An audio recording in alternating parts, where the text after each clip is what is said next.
high and low. All right. We're going live on YouTube. Give us a minute. All right, here we are. Beautiful, beautiful. All right, so we'll be just on here and we'll be going over a couple topics. Really excited about any questions. We're going to be also enjoying breakfast at the same time. Here in Costa Rica, we have some people making some breakfast over there. You might hear some sounds, so don't worry. It's all good in the hood. It's live, so that's how it is. Life is beautiful, and you just celebrate whatever is happening in front of you. One of my favorite Buddhist meditation teachers, she said how she practices, everything is always new and fresh. And her saying is, everything's new and fresh, the essence of realization. So if you look at whatever's in front of you as a blessing, that is what it is, and celebrate that, then life can be very joyous, even when it's difficult. Yesterday, we had a really nice celebration on the beach for the new moon eclipse with the cacao ceremony and everything. And so anybody here who has not yet set your intentions for your new moon, I encourage you to do that for sure every day. You can set intentions, but on the new moon, it really amplifies it. And the other thing, like I was saying, so this is a portal that sets you up for the next 6 months. So sometimes we underestimate the power of that. So whatever lessons were presenting themselves in the last 6 months, let's say, this was a completion of that. And then the energy moves towards the next 6 months and a whole new set of lessons. And that seems to be the pattern of life. It's like, here's a new set of lessons. It's almost like you're going to school. That's what we talked about it the other day. Some people say that life is like a theater, and some people say that life is like school. I think it's both. But how interesting that we can actually sort of get like a new set of lessons every 6 months. And if we have an awareness around that, you can really be conscious around what it is, this like new lessons that you're learning. And then once you master those and you get like a new set of lessons, and it's a never ending, beautiful journey. I don't think anybody ever ends with the lessons. I think about that sometimes, even when I've been to like Sadhguru's property, and I've worked with him a lot of different ways. And even he learns different lessons, of course. You know, he's enlightened, but he's experiencing life as a human. And anybody in a body is experiencing life as a human.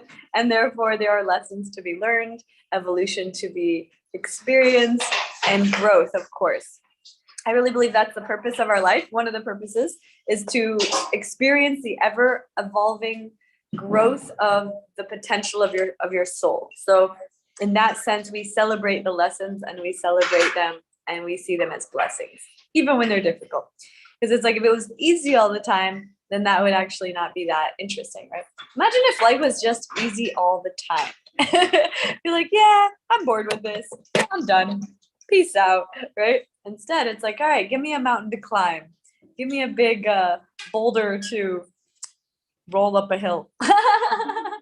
But then after a little bit of that, you're like, actually, I'm going to start learning how to not roll boulders up hills, not swim upstream, and then learn how to be one with the flow of life. And I think that's really the intention of Flow State Institute and all of the work that we do, is to learn how to be more in flow, even when the energy of the earth or in the cosmos or of your life is difficult. We were talking about that yesterday, right? When we were saying how that it's an interesting aspect of the energy of flow, that you can learn how to be like the eye of the storm. So if you've ever been in a hurricane, for example, I've been in different hurricanes where the hurricane is, you know, all the wind and the rain and all this storm flowing around. You could either be in the outer bands of the storm and get thrashed around by the wind and the rain, or you can be in the eye of the storm, be right in the center. And when you're right in the center, that's when, no matter what's happening outside of you, that you are in a state of flow and peace within. So that's one of the beautiful things. One of the motivating factors of learning how to be in flow is literally to learn how to be the eye of the storm. So as we're all enjoying our breakfast, I still keep it open up for any input or questions. And I want to just mention, who here felt like this was, that you understood what your learning lesson was for this this portal. Yeah. Yeah. And you got the message, right? You got it. And you were like, I mastered it. It was like, got this. Yeah. Letting go, and that I've got myself, and I can always protect myself. Oh, that's a good one. Yeah. Letting go. You can protect yourself and you got yourself. And maybe you could also say, and you got so much more support maybe than you even knew, right? Amen. Because sometimes, you know, like you feel like, oh, I gotta like face this alone, whatever it is. And then all of a sudden you find yourself in Costa Rica with a tribe of goddesses that got your back. And you're like, actually, life is, I don't have to do this alone, you know? Hey, Pamela. Oh my goodness, what's happening? I'll give you guys a little, Pamela just came on, but I think she turned off her thing. So anyway, here's everybody sending you love, Pamela. Everybody's having the breakfast. Enjoy. We got people in the kitchen cooking up a storm. Hola. She turned off her camera, I think. So anyway, I'm sending the, oh, there she is. She's back. Aloha, everybody. There's Pamela. That's fun.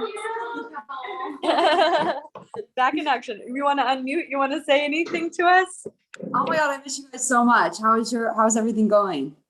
Oh, it's amazing. We just had 2 new goddesses graduate and they did wonderful. And we had another cacao ceremony yesterday for the eclipse moon. So that was fun on the beach at Bill's house. So I think I saw that on Instagram. yeah. So we've been having fun.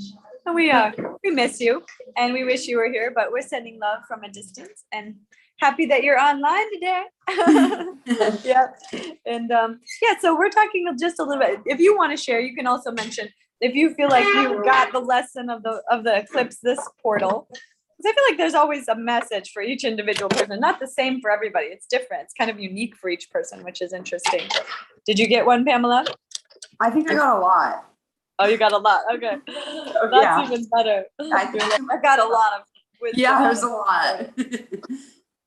Yeah, good. You don't have to even be specific. It's just so powerful to know that you can walk away knowing that that was the purpose of any of it. There was like a deep message and a lesson and a soul evolution and all that. And that's like, I really see it so fascinating. Now, once you see that everything's in cycles, right? So then now we're starting a whole new cycle. So between now until next June, we're going to have a whole new cycle. And that'll be the next lessons or whatever. And then it'll go from June, July, and then it'll go back to November, December. But it's like, it could be like, oh, well, that's just life. But it actually, I think the universe and the cosmos set this energy up to give like these little cyclical allocations of lessons. Because if you would just get all the lessons at once, you might die. You know, you'd be like, no, I can't handle life. So there's, okay, here's a few. Okay, let's see if she can get it. The lessons, the wisdom. Okay, she got it. All right, now here's some new ones. And it's like that. That's the way I see it anyway. So cool. Yeah, how's it been since you got back, Pamela?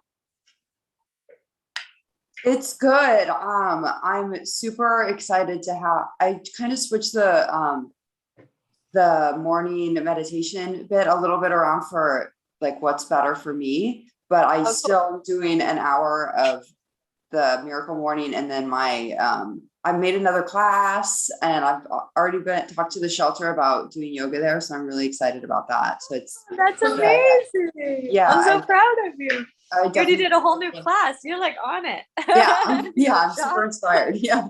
That's so cool. Yeah, stay with that momentum and the miracle morning. What a good idea. I love to hear when people leave here and they're still doing the miracle morning, because I think that that's pretty much one of the main things that will keep you, connected to all of this stuff. Some people, they go back home and then they go back to their old habits, and then all of a sudden they're like, oh my God, a year later, I wish I would have stuck with it. So you don't want to be one of those, of course. So you're on the right track, and I'm so proud of you. Yep. Amazing. Good to see you.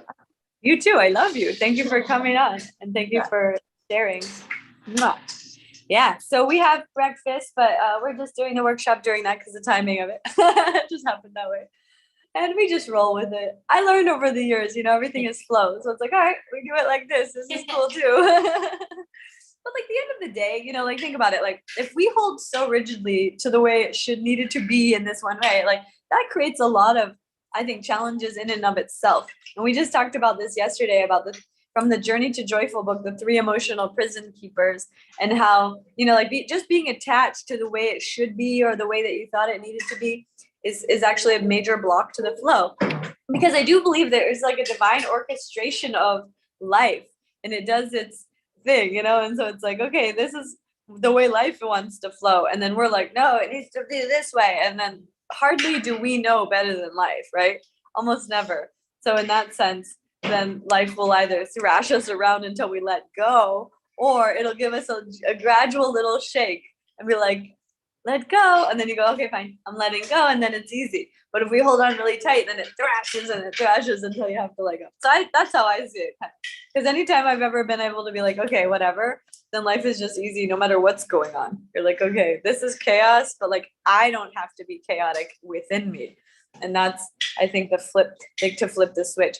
I remember there was one of my favorite, it's like a quote that was saying about the energy of enlightenment, which had to do with that if you can maintain your attitude of or like your energy of happiness despite of what is going on outside of you. And so it's not the exact words, but that's kind of the energy of it, that regardless of what's happening, you maintain your calm. And that's kind of the indication of progress, right?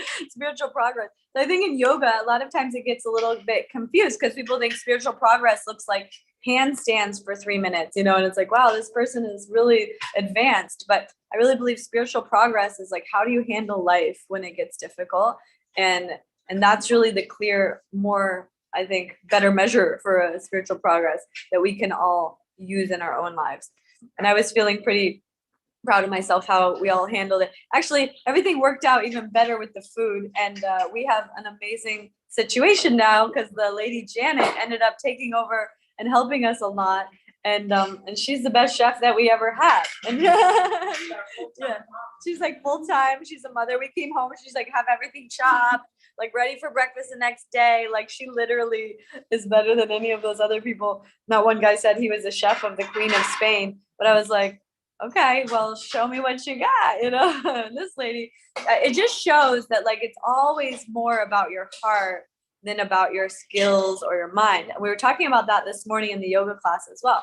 It's like, Lior's class, for example, was all about the heart chakra, and everybody really can feel that. And whenever you feel someone's heart, that's what comes through. That's the most important thing. And whether you're teaching yoga, you're cooking food, and you can always tell when things break down and when the conflict arises, it's when people come out of their heart and they get into their ego or their mind. And one of the things I always say is the mind and the ego are best friends. So whenever you're in your mind too much, you're in your ego. So it's like getting out of that, the most direct and kind of like effective way is to go into your heart. And one of the things that Bill said the other day, which I liked how he said, I always ask myself, what would love have me do? Or he also says it like, what would love do? Which I think is such a good question you can keep with yourself whenever you're in a situation, you're like, okay, what should I do here? But then there's a couple sides to love, right? There's like self-love, and then there's love of the other, and then there's love of, the universal love. And sometimes self-love, has to be the priority above the universal love in certain moments. So it can be a little bit of a dance, when you're choosing which love, all love is important. But if something is hurting you and you got to let it go, you say, I choose myself here. I choose self-love in this moment, and I love you, and I have to let you go. So it's a journey. I think that the whole dance of the universe is to be more in the vibration of love. Some people say that the actual energy of God is love, and that God is love. It's an interesting thing because we've taken this word love and we kind of like have applied it to so many different things. Like, if God is love, what is not love? And I think that that's where we can ask that question as well. God is love, so what is not love? But if you look at that, then you say, everything is love, even the difficult moments, right? I was thinking about Mia Moore because she's a dog, and they say that dog is God spelled backwards. And I was like, that's such a good way of understanding the energy it's present in all beings, but just animals happen to, be so pure that they radiate that. And so they're also our teachers. So in today's workshop, we're kind of a little bit just going to go into the energy of the new moon and the intentions that we can set for the coming 6 months, like I mentioned.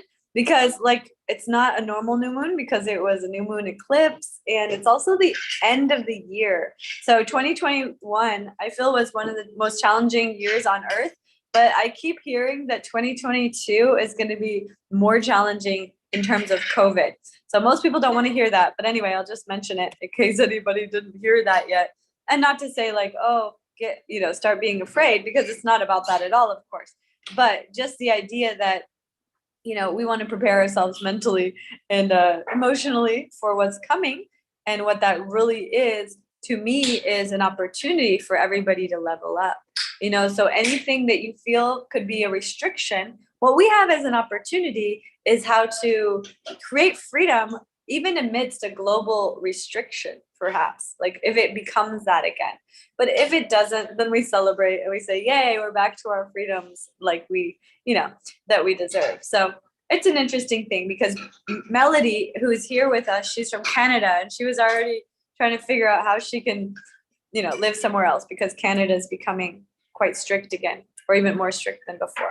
So anyway, it's an interesting thing, and we can pray for the whole world. And that's one of the things that I feel can really help. And I have a vision that we could have 108,000 people all praying and meditating together, and that we could really shift this, because that's what they said is the kind of like magic number. But if we had 108,000 people, like literally not just praying, but actually in the vibration that we all want to connect to, which is the oneness consciousness and that love energy. And if we can get everybody into that vibration for a period of time, not long, maybe like 10 minutes even would probably do it, but that we would have an actual shift in the entire global vibration, because it just takes a fraction of the energy on the planet to make that shift happen. So that's what I think that we can do as light workers, and anybody who's, dedicated to raising the vibration of the planet, that we would actually, put that into your prayers too. I encourage it, or I ask that you would, because whenever you're thinking about how can I make the world a better place, obviously the first thing that we could think of is our own lives. But really, if we're all interconnected and all beings are one, then we need to pray for all beings. And so I want to do that today with us. Do a quick prayer for humanity, and especially on the new moon when our energies are amplified. So let's do that. We're going to do it together, and just take a nice deep breath in and exhale. Inhale and exhale. And one more time. Inhale and exhale. Just going to see a beautiful, bright, radiant light, glowing and warm, entering your mind space, in your heart space, filling your mind and your heart with the energy of love, with the energy of peace and compassion for all beings on earth. As we recognize that we are all one human family, we have all been born from the same source of life and chosen to come to this earth at this time, because we knew that we were needed here on this earth to catalyze the Great Awakening. And the Great Awakening is not just for humans, it's for the planet. Mother Earth is tremendously out of balance, as we know. The global climate crisis, we have so many ecosystems and breakdowns that have been happening, but it's for the best. So we're just going to first and foremost say thank you and celebrate all the breakdowns, because we know that breakdowns always lead to breakthroughs. So we're already seeing the future timeline where the huge breakthroughs happen, where humanity unites to bring more health, happiness, peace, prosperity, and more flow and healing to Mother Earth, Pachamama, our planet that we live on. So we send the prayer of gratitude and celebration of that already being fulfilled, meaning we see the breakthrough already. So we recognize we're in the midst of the breakdown, but in a future timeline, we are also present and celebrating the success of this huge awakening. So we have the earth healed. We have all of the animals being treated with loving kindness, ahimsa, nonviolence, respect, and love. And we see the endangered animals coming back to life and no longer being endangered because no longer people are poaching them and destroying their ecosystem and their habitats. And we see all the humans on Earth starting to become more in harmony with each other and with Mother Earth. We see the children being provided for all that they need, all of the food, the water, the shelter, the love, the joy, the laughter, the support, the encouragement, and the guidance to achieve their divine life purposes. We see these children joyously evolving with love instead of through suffering. And we see the parents and the families and even those without families. And we see everybody feeling connected to the source of life with God and feeling in their hearts that we are all here for a purpose and that we must work together and come together as one human family in order to solve the great challenges that we face on planet Earth. So as we see that, we see the humans, we see the animals, and we see Mother Earth. We see the oceans cleaning out all of the microplastics and all of the ecosystems coming back into balance. We see the climate crisis eliminated. And now the temperature on Earth is back to a very healthy, balanced state. And we see the rivers clean, and we see the animals thriving, and we see the sun is shining, and the rain is flowing where it needs to, and no more fires, no more earthquakes, no more natural disasters destroying habitats or homes. We see all beings working together to ensure that this planet stays in a healthy, harmonious vibration. And the recognition that we are the cause of all that has been out of balance on Earth. So we take responsibility for our actions, and we choose to live into our highest expression of our divine energy here as souls in our human temple. And we're thankful for today. We're thankful for our friends, our family, our communities. We're thankful for all of the blessings that we have in our lives. And we are thankful for internet that brings us all together. We're thankful for technology, and also to take time off of technology and to connect with nature. So many blessings, so many things to be grateful for. So take one hand to your belly, one hand to your heart, and a nice deep breath into your heart, oming together for oneness. Inhale.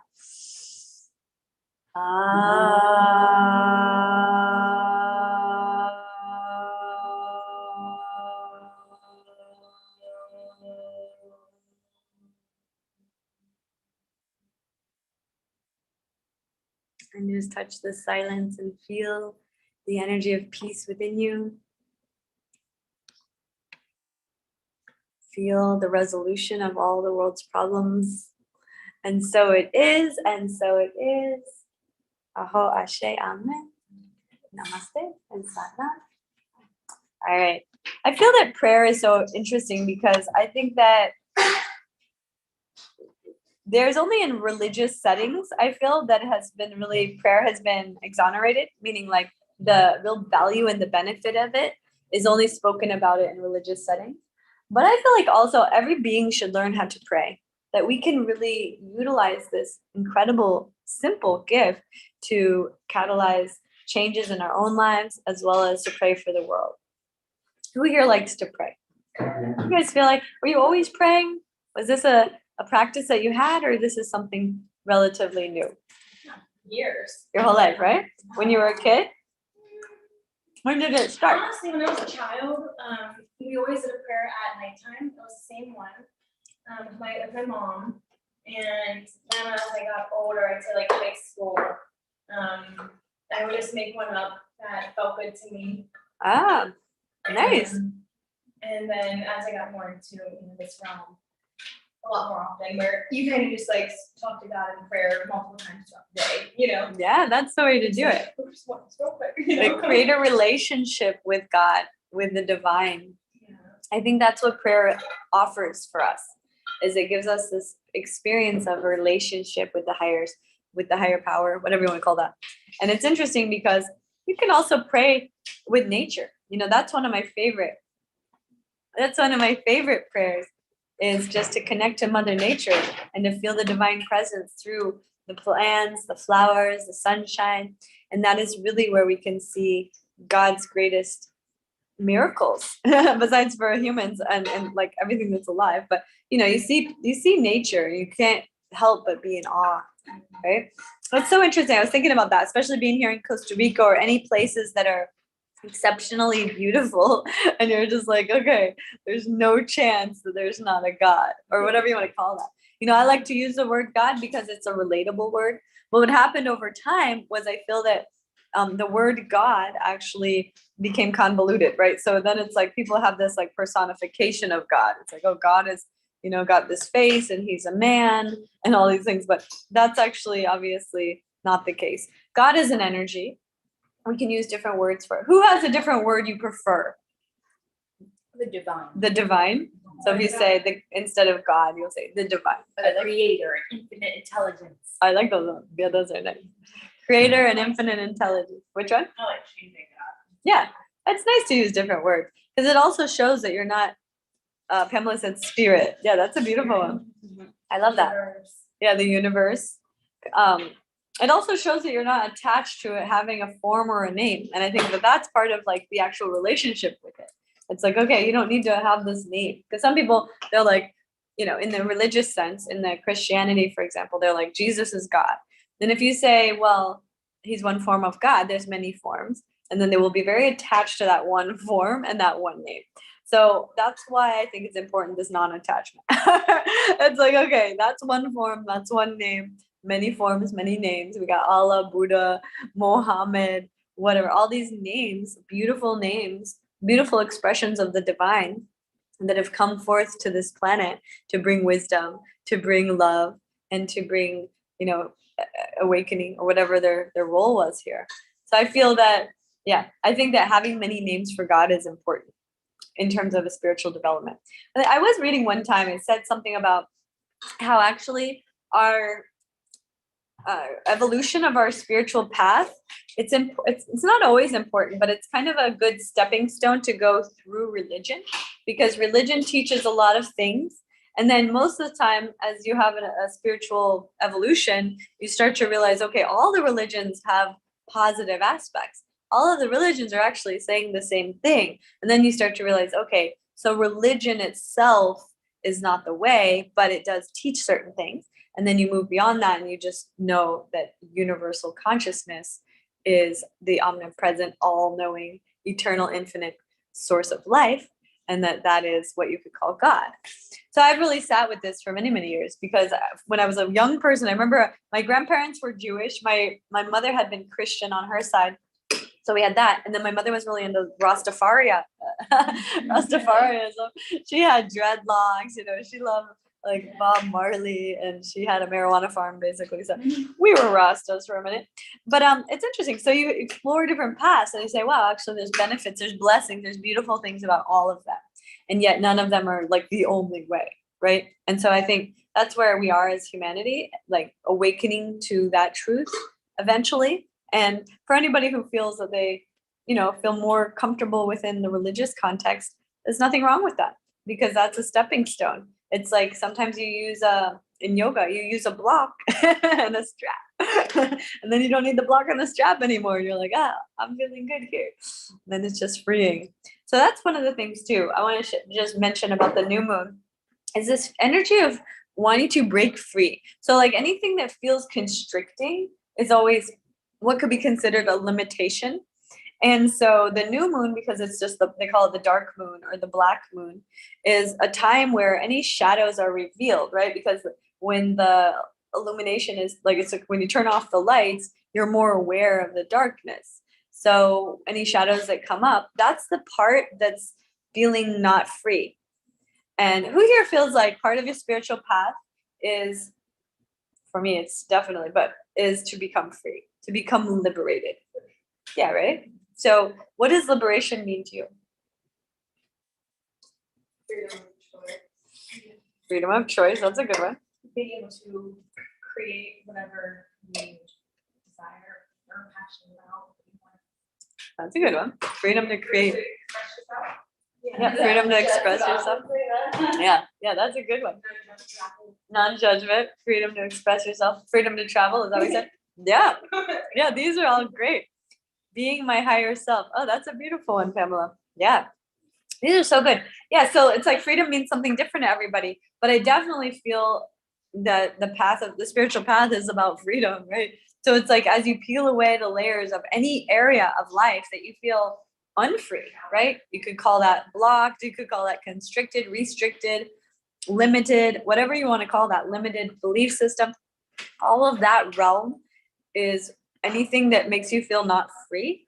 And the path of spirituality, I feel, is just peeling those things away one by one. And you just, so these eclipse portals, just to kind of give the perspective, what they do is they reveal what those are, right? So it's like, okay, now I'm looking at my infinite body. Like, let's say we have our light body, the light body, not the physical body, but the infinite light body that you have. And then you go, oh, there's like this kind of a fog in this part of the glass. I need to clean that off, right? Or like some kind of, and so that's like gonna peel that away so you can see more clearly through, right? And that's what creates flow, is when you're able to see clearly. It was interesting. I remember there was Oprah wrote a book recently. It was called The Path Made Clear. And in there, she spoke a lot about flow state, which I thought was so cool. Where it was like kind of learning to trust in the flow of life and trust in your own guidance and trust in God and the divine and the universe and allow the path to be made clear. Like, because a lot of people are like confused, like, what is my purpose? What am I doing here? What should I do? What's about decisions?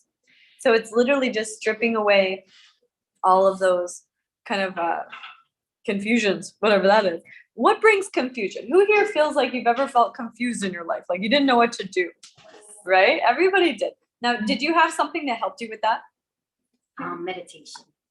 What do you do in your meditation that you feel helps you to feel more clear? Clearing the minds completely and connecting to source so that the flow of information can come. Do you ask a question to source or you just open yourself and see what comes? I kind of just open myself.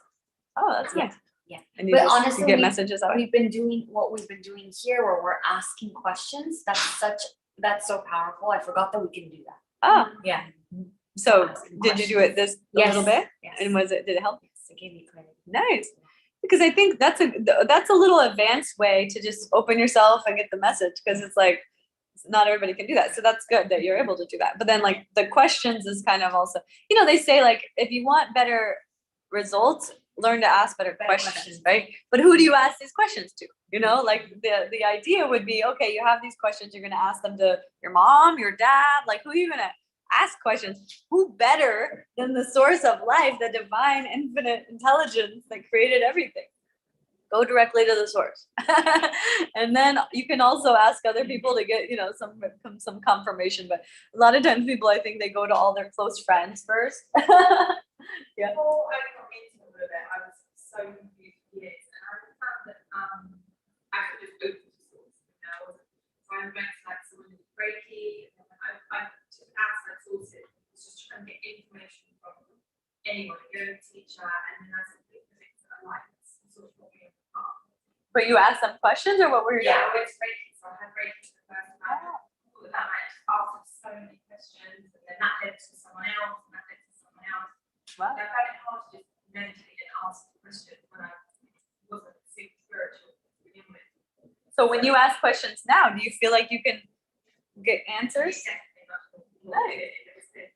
How do you get the answers now? Did the thing help yesterday that we did with the feeling? Yeah, definitely. And just even if I'm not sort of asking questions, just feeling more connected and just calming my mind with now. And I find that when my mind's calm, I'm less confused, and things will just seem to clear itself out, doing one thing at a time. Exactly. That's beautiful. I love that. Thank you for sharing. Can I share something? Yeah, of course. Please. Something like when I also wasn't really in the place and connecting to source wasn't as easy, and I couldn't even find the time or energy to meditate, and my brain was so crazy. I noticed that talking to people and just sharing what was going on in my mind helped. And I wouldn't even need advice from them, but just talking out loud, and then I could feel what felt good and what didn't feel good. Kind of like the yes, no, but like saying it out loud, getting it out of my head always helped. That's beautiful. I found out about astrology. There are certain soul types that have more this experience where if you speak it out loud, it helps. And other people, they don't want to talk about it, and they have more clarity just going through it themselves. And then some people it's writing, so there's different soul types. But I'm the same like you. Like even if I just say it, it'll help me gain my own clarity, and I don't really need advice. But so that's a certain type of personality. So it's nice when you start to know yourself. And I think on the spiritual path also, it is just like a path of learning to know yourself. And that's really the benefit as you start to go deeper and deeper. You realize, okay, who am I? And then you know what works for me. And then you learn to listen. Like we were talking about, your higher self is always speaking to you, right? So if you're not listening to it, and if you can't even hear it to begin with, that's one issue. But then not listening to it is another issue. But then not actually taking the guidance that it offers, because it's always guiding, right? And so those are like the steps of, I guess you could say, like being in your most empowered self is listening, like hearing what it was, doing what it says to do, and then you're like completely divinely guided at all times, and you don't really have to do anything else. And then that's how you're going to be in the flow, because that guidance is always accurate, because it knows what's best for you. Let's do it. We're going to do a little practice, because I know that Lior and Jasmine have to go. And so I thought, let's do a meditation, a beautiful meditation, just for a few moments, just connecting to the higher self and visualizing a beautiful next 6 months, and opening ourselves up to the beautiful messages, the wisdom and the lessons that are coming forth, but also celebrating all of that. So we're just taking a nice deep breath in and exhale with a sigh. Inhale. Inhale. Beautiful. Just visualizing a bright, white, radiant light in your mind space. So this white light is the divine light of God, the source of life, the supreme energy that created everything that exists within you, streaming through you, to you, as you, at all times. And feeling connected to this infinite intelligence, this beautiful radiant light that you are. You could also call this the divine light of love that exists within you. And feeling the comfort of that light in your mind, and then all the way into your heart. Feeling the love of the divine radiating from your heart out into every cell of your being, into your body, your mind, clearing any confusion and clarity, becoming the only essence in your mind space. And opening up your heart so fully that it can encompass the entire world, so that you can feel all the beings in all the worlds divinely interconnected to you and to everything else. Feeling expansive as you expanding out even wider beyond this earth plane into the solar system, beyond the solar system into the infinite galaxies, and into the entire universe. All of that expansiveness existing within you at all times. And in that expansive awareness, see yourself from above in that observer created reality that we spoke about. You see your divine, pure, loving heart, your truth, your essence. And you see yourself on this journey of discovery, of awakening, of growth, of expansion, evolution, enlightenment. And you see yourself having already learned all of these beautiful, powerful lessons, and the incredible power that you have as a soul living within the temple of this body here in this life. You feel the power of that soul, and you see with clarity your divine purpose as it's unfolding every day like a lotus flower blossoming in the sunshine. And you celebrate how far you've come. You see a huge smile. You see like you're smiling upon your own child, your best friend, your puppy, whatever it is, that you see that this beautiful, radiant being has already overcome so many challenges, grown through so much adversity, and become a beautiful, radiant light in the world, celebrating who you are here and now already, and also acknowledging there's always more to grow. excitedly looking towards the future, the next 6 months, the next cycle, as we journey forward into the next lunar cycle until the eclipses next summer. And we recognize there will be more lessons, more growth. And that's a beautiful part of the experience of being alive as a human on Earth. So we celebrate and we welcome any of those lessons, but we also ask Divine, the source of life, or God, however you want to say it. We ask God to give us the clarity in a message so that we can learn the lessons with ease and grace. The divine flow guiding our path so we're not thrashed around on the ocean of existence. Instead, to become one with the ocean of life. We ask for that guidance to come clear to the form of messages that we're able to hear the exact direction that we are meant to go, and we listen and we actually take the guidance and we move in the direction that we are encouraged to flow. And by doing so, we avoid the major challenges, suffering, obstacles, and stress that could otherwise be our life journey. So we celebrate the flow and we are grateful for this guidance. And in this vision that you see of yourself, you see a huge smile on your face of triumph, the triumph of having come this far and having grown this much, and know that you are destined to a beautiful life of leadership, guiding others just through your beingness. Any inspired action that you are guided to take will be received openly with love and abundance, moving forward here and now in this life. And you let go of any possible doubt in your mind that you wouldn't succeed or that you would have to suffer any more than you already have in this life.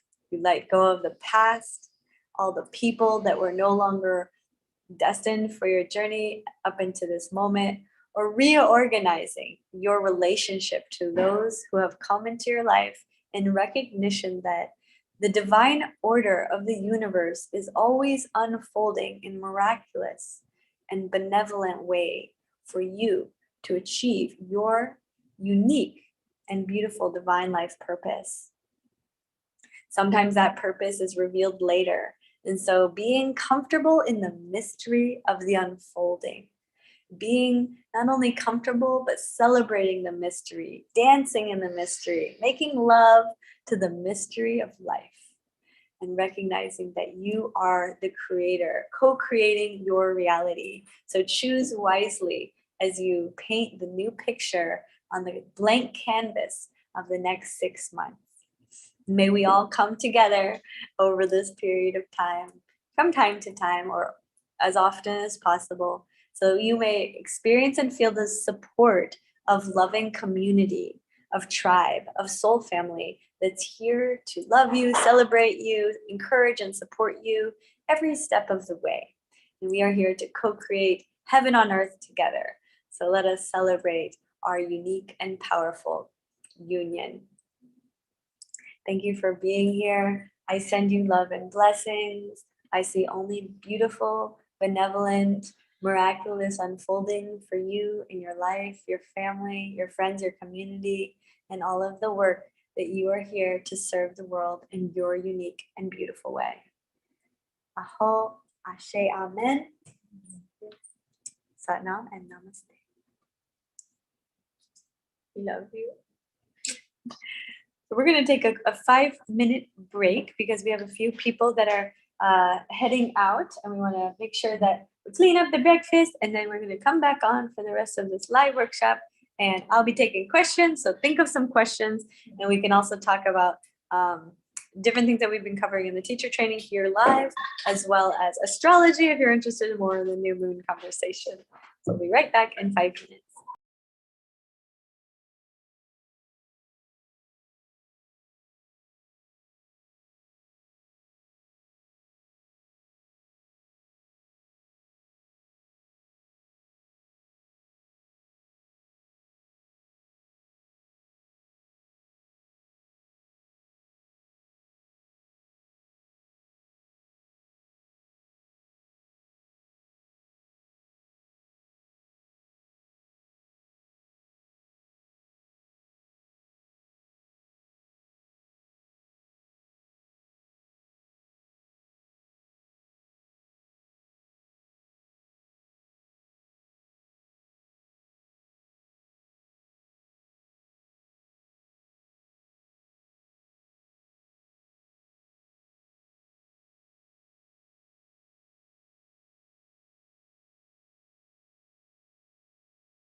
And we're back.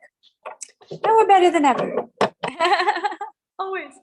Okay, so we're having a nice conversation about the new moon. Now let me ask you guys, do you guys, when you meditate, what do you usually feel and see in your mind? Do you visualize light?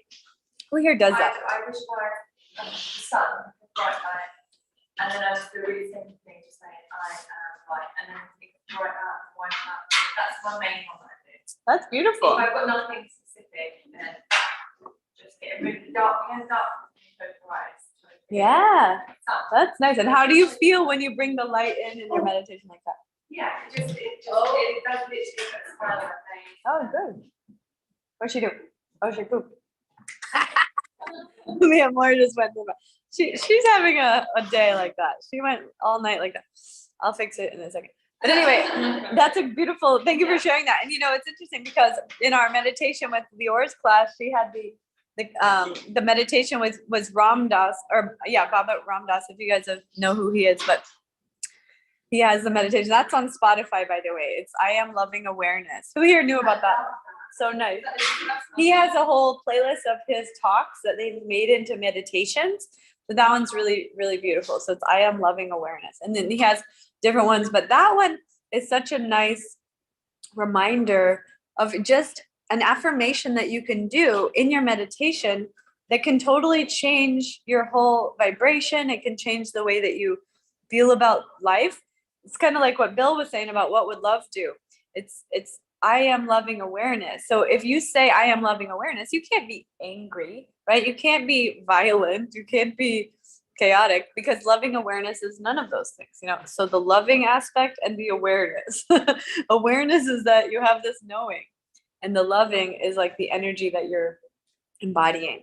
So that's what that meditation is about, the I am loving awareness. I also do the meditations that you guys probably see. I do the I am mantra a lot, and that's on my playlist too. And that's a meditation, just I am.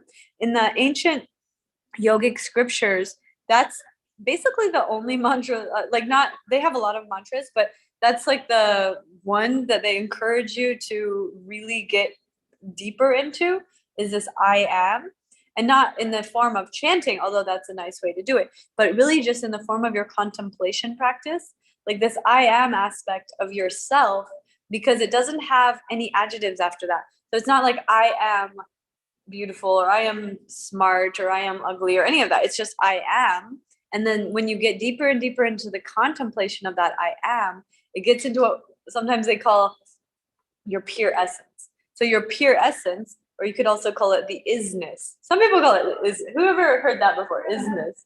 Isness is an interesting thing, because it's like the isness. Like if something is, it means I am, right? Isness. Yeah. So it's like if I am, then that's what it is, right? And at the same time, that's what I am. So they call it isness, which is just an interesting word for that. So, but it's really the way I like to use the word, the divine essence, like the purest form of who you are. There's like a couple of books, if you guys are interested. One of them is called I Am That. Who's ever heard of that? I Am That. You heard of that? So that's a very famous book. And if you want to, just write that down, and you might be interested in reading it. It's kind of the philosophy of this I am conversation. It's like I am, but let's say you were like, well, I am, how do you describe that to somebody? So this book goes into the details of that. It's like I am, and then the book is called I Am That. And then there was another book that I think it's called there's like I Am That, and the other one was I am, it's either this or I am something like that. It's like there's another word at the end instead of that, and that one was written more recently by a woman. So the other one was like a very old, like ancient, like sage, and then someone in this century, it was the woman who they call her Anandamai, Guru Anandamai. She was the assistant of Swami Muktananda, and Swami Muktananda created the path of Siddha Yoga. So Siddha Yoga is predominantly a form of meditation, and it's really based on this principle of the I am, and it goes really deep into like third eye meditation concept. And that the Siddha, we talked about the cities. It's funny because I remember Ray was saying like, you don't want to get stuck in the cities, but the cities are really the like yogi superpowers, right? So like how you can levitate, or you can psychic abilities, or yeah, where they can bend a spoon with their eyes. Like all of those are considered cities. And like another one that's kind of cool is, I think of Wim Hof, because when you're really cold, you can generate a lot of heat. And I can send you guys a picture. There's actually a really cool picture of a yogi sitting in the middle of the snow, but all of the snow around him is melted. And he's naked almost. He just has a little loincloth, and he's just literally like, he generated so much heat just from his breath and from his Kundalini practice, that he was sitting there and all the snow around him melted. So this is like a city too, like these kind of superpowers. So it's nice when you can develop these, not so you can get stuck in like the ego of, hey, I'm so cool and powerful, but because they're useful, right? If you were freezing and you knew how to generate that amount of heat that you could literally not only survive, but melt the snow around you, that's a really cool and useful kind of city. But then the other ones, like psychic abilities. Psychic abilities are quite useful, I would say. Actually, who here would like to be psychic? Like to have more psychic abilities? Who here feels like you have some psychic abilities already? A little bit? I had really cool stories when I was a child. that my Yeah? mom- Like I knew she was pregnant with my little brother. She knew she was pregnant. You told her, you're like, Mom, I think you're pregnant. Yeah, no, I told my daycare. That's so My cute. mom's pregnant with my big brother. Mom's like, I want that. And then she went and got tested, and she was. Wow, that's cool. Pamela said she has very strong intuition as well. I wish it was like that now. I never did. You can develop it. So that's the thing. These are all what we call the cities, but these are things that you can develop. So it's just like you can strengthen your body, you can strengthen your third eye.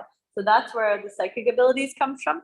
And then they also have, so that's what they call, when somebody is clairvoyant, the word voyant is to be able to see, right? So clairvoyant is to be able to see clearly, which is another word for psychic abilities, right? And then they have clairaudient. Have you heard of that one? So it's to be able to hear. You can hear, like, so you can take this into many dimensions. Usually people that are clairaudient are musically inclined, but also that you could, for example, hear the voice of the messages that you are getting from your higher self.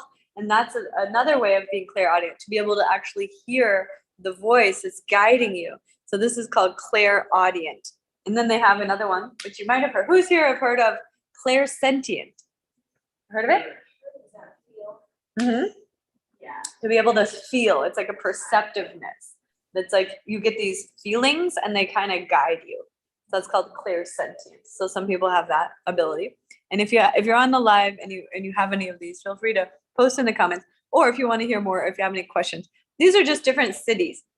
I call these cities. They don't necessarily always call like clairaudience and these things cities, but this is the way I understand cities, is that these are kind of like these superpowers, but that you can develop them. And actually everybody can, but each person is a little bit more inclined towards one direction or another. So for example, some people are naturally more in their third eye. Who here feels like you're kind of a third eye person, meaning like you're visionary? You like, if I told you close your eyes and visualize yourself, you can see yourself.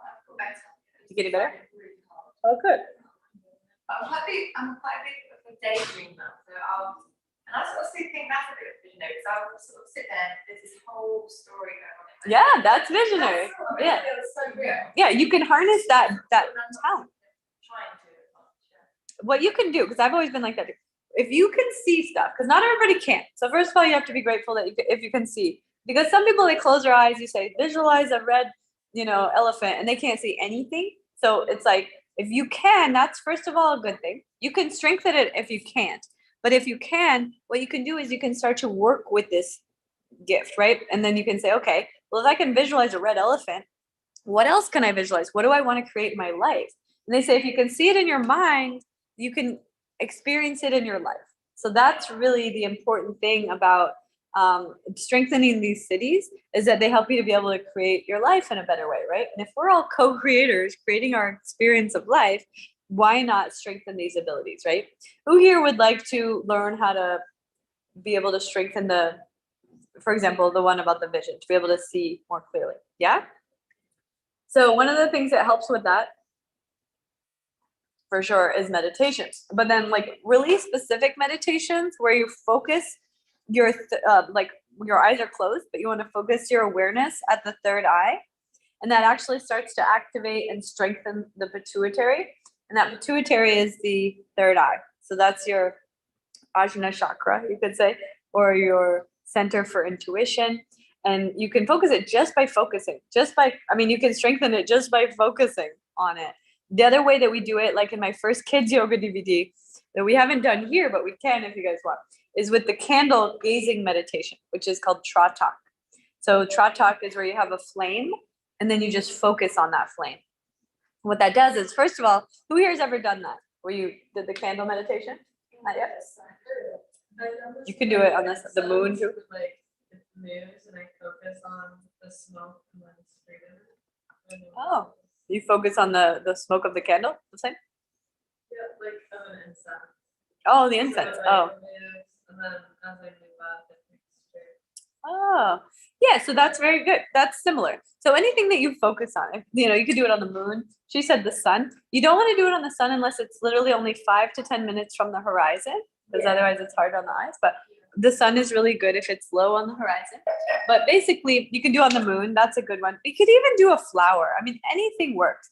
But one thing that I find about the flame thing is if you focus on a flame, it does help because it's a light. But it's a light that's not so bright that it's damaging for your retinas. So it's really a good one. And what it does is, if you can focus for like one minute or, any amount of time, really. But if you can focus for a little while, your eyes will naturally start to water, which is purifying for your eyes. That's already helpful. So it's kind of like when you do the neti pot and you cleanse your nasal passage. This is what yogis do to cleanse their eye tear ducts. Is instead of crying from an emotional reason, it's crying to get your eyes cleansed out, right? So that's one of the things. But then the other thing is, it starts to, like, as you focus there, the energy becomes stronger and stronger and stronger, and it strengthens. It's like a muscle. It strengthens that third eye, which is your intuition, your ability to see. So your clairvoyance. Abigail said, I am part of a psychic development academy. We use a lot of meditation for our connection to our intuition. Oh, that's so beautiful, Abigail. I love that. I love to hear that. Yeah, the psychic development academy. That sounds wonderful. Because like I was saying, everybody has the ability to strengthen your psychic abilities. Isn't that interesting? So like in that sense, okay, like someone would say, oh, well, why would you want to? First of all, why not? Who wouldn't want to be able to see, not just to see the future, which would be amazing, right? But also just to see clearly the now, right? Because so often we're filtering life through the lens of our perception. So what we're talking about is to be able to see just clearly and not just what's physically in front of you, but the energy and whatever it is that you need to see in every moment that will guide you to the next best moment for yourself and for the world and for your contribution and for your work and for your family and all of the things. So it's benefiting everyone to strengthen these. So, okay, so we had clairaudience, that was to hear. Now the clairaudience is interesting because that's also, like I said, a lot of musical people tend to be more in the clairaudience. And the interesting thing about that, so let's say, who here is a musical person? Anybody? Not this one. Beyond my bowls or my drum. Yeah, it's funny because it is kind of somewhat of a born talent. Although I will say some people I know have developed musical talents, so it's not that it doesn't. It's available to everybody. Pamela says she plays the guitar. Oh, that's so cool. We got to get you to play it for us. That's amazing. So anybody can learn music, but certain people are more naturally inclined to it. So I think the people that are more naturally inclined, first of all, it was in their family.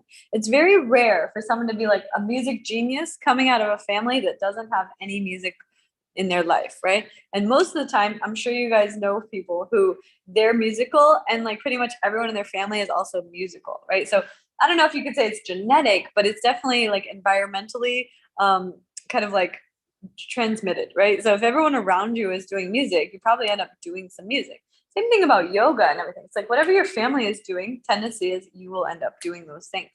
But anyway, so when it comes to clairaudience, so it's a skill that you can strengthen and develop, which is to be able to hear. So with musical people, they can hear things that most people don't hear. Like they can hear when the tone is off. They can hear when a beat is a little out.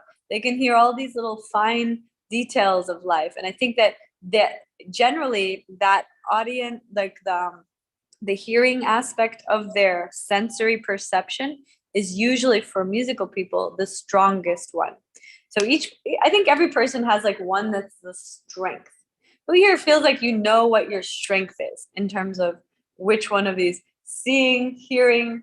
We didn't get into the touching and the smelling yet, but that we have seeing, hearing, smelling, touching, and feeling. Or is it feeling? Yeah. So feeling was a clairsentient. So that's when like people are very. I would call it HSP, the highly sensitive people. I'm a HSP too. Who here feels like you're a HSP? Yeah. And it's like they even have these little quizzes. You can quiz and see if you're HSP. Because at the end of the day, sometimes you don't know if you are, and then like you can tell if you are because things are really difficult. Sometimes you go into, Pamela says she's definitely an HSP. Yeah. So you like when you go into loud environments or toxic environments or any kind of situations, right?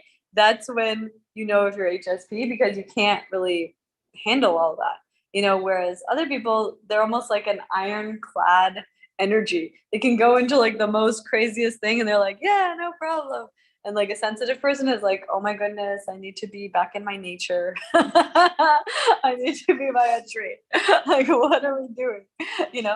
And it's not like good or bad, right? There's really like literally no good or bad. It's just each person has their own energy and their own sensitivity levels. And also all of these, like we're talking about all of these cities, right? You can develop any of them, but some of them, like I said, are more natural. So for example, like we just said, so we have the HSP is more of the clairsentience. So how do you think now for everybody who's already HSP, you might not want to develop that strength, but some people might want to be more sentient, right? Be able to feel things more. But then the people that already feel them so much, you actually might want to not feel so much. Who here who is HSP feels like you might want to feel a little bit less? Like that would be nice. A little bit. Yeah. So that's something you can work on too. You can actually, what they call, there's different ways. We talked about it the other day, creating an energetic shield. That's one way. And then another way is kind of like creating, we could call it boundaries, which is somewhat of an energetic shield, but you can do it verbally as well, where you literally tell people, okay, I'm too sensitive to take, I'm going to be taking this on if you dump this on me. So I'm going to create a boundary so that you don't dump this on me and that I can actually like feel good, right? So it's sometimes hard for sensitive people to speak that directly. Who here feels like something like that would be difficult for you to say? I have a hard time with that. Saying it? Yes. First of all, do you know usually when you should say it and then you hesitate to say it? Or do you not always know to even say it? I know that I should be saying that. And then what do? You just go, I don't know, feel strong enough to say it. Like, I don't want to hurt their feelings. Yeah. So that's people pleasing. So this is a whole part of the whole thing. People pleasers don't want to hurt their feelings, but so you're instead hurting yourself. So that's the double-edged sword of it. So you have to, that's where self-love comes in. Because if you're not doing the boundary, if you're not able to say that somebody's hurting you with whatever they're doing, and because you want to protect them, what you're actually doing is saying their happiness is more important than yours. And then that's a form of self-mutilation or like self-sabotage, self-harm, because to allow someone to hurt you because you don't want to hurt them is actually you hurting yourself, right? Getting better at it. I was able to, kick my ex out. Yeah, good. It took a year, but I did finally do it and stick to it. Yeah, good. I'm proud of you.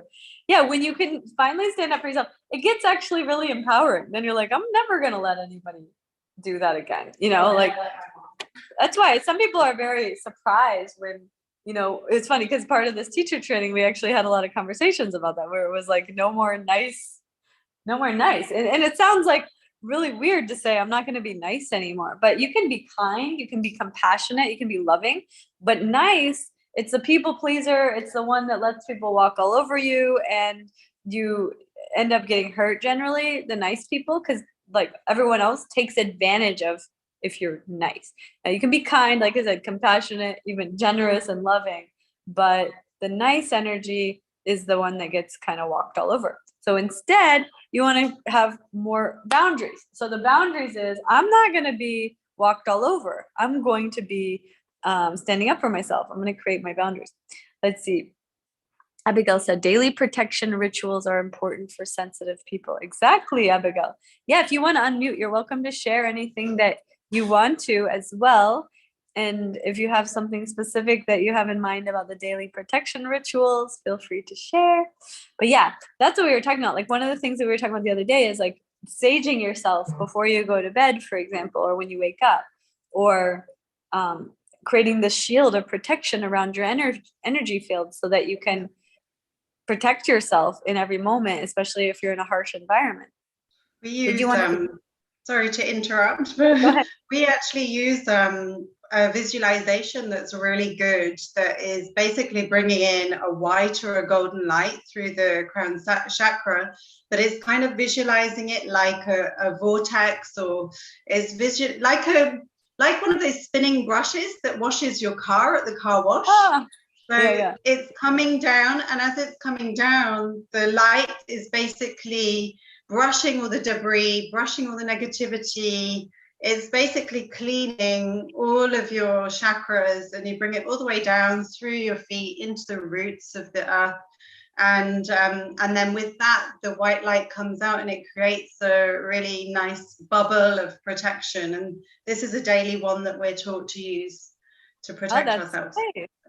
So it's mainly the washing, but in that it creates a protection, or is there a little step? Yeah, it's cleaning out any negativity, and then it's basically creating a shield to protect. So yeah, it's kind of a double exercise put together, so that, because when you don't have very much time and you might be going into situations that are really busy or overwhelming, then it's really quick to just quickly check yourself, clear yourself, or for example, between clients, because we all pick up a little bit off of certain people. So it can happen wherever you are. So even when your clients have the bestest of intentions, you still can pick up on their pain or anything. So yeah, so it's a really quick exercise. It takes like less than 2 or 3 minutes, but it's really good one just to clear, clean, and protect. Nice. I love that. Yeah, thank you so much. Is that at the Psychic Academy, or that's a different? Yeah. Oh, that's cool. I love that. Thank you for sharing. We love that. You're welcome. It's so interesting.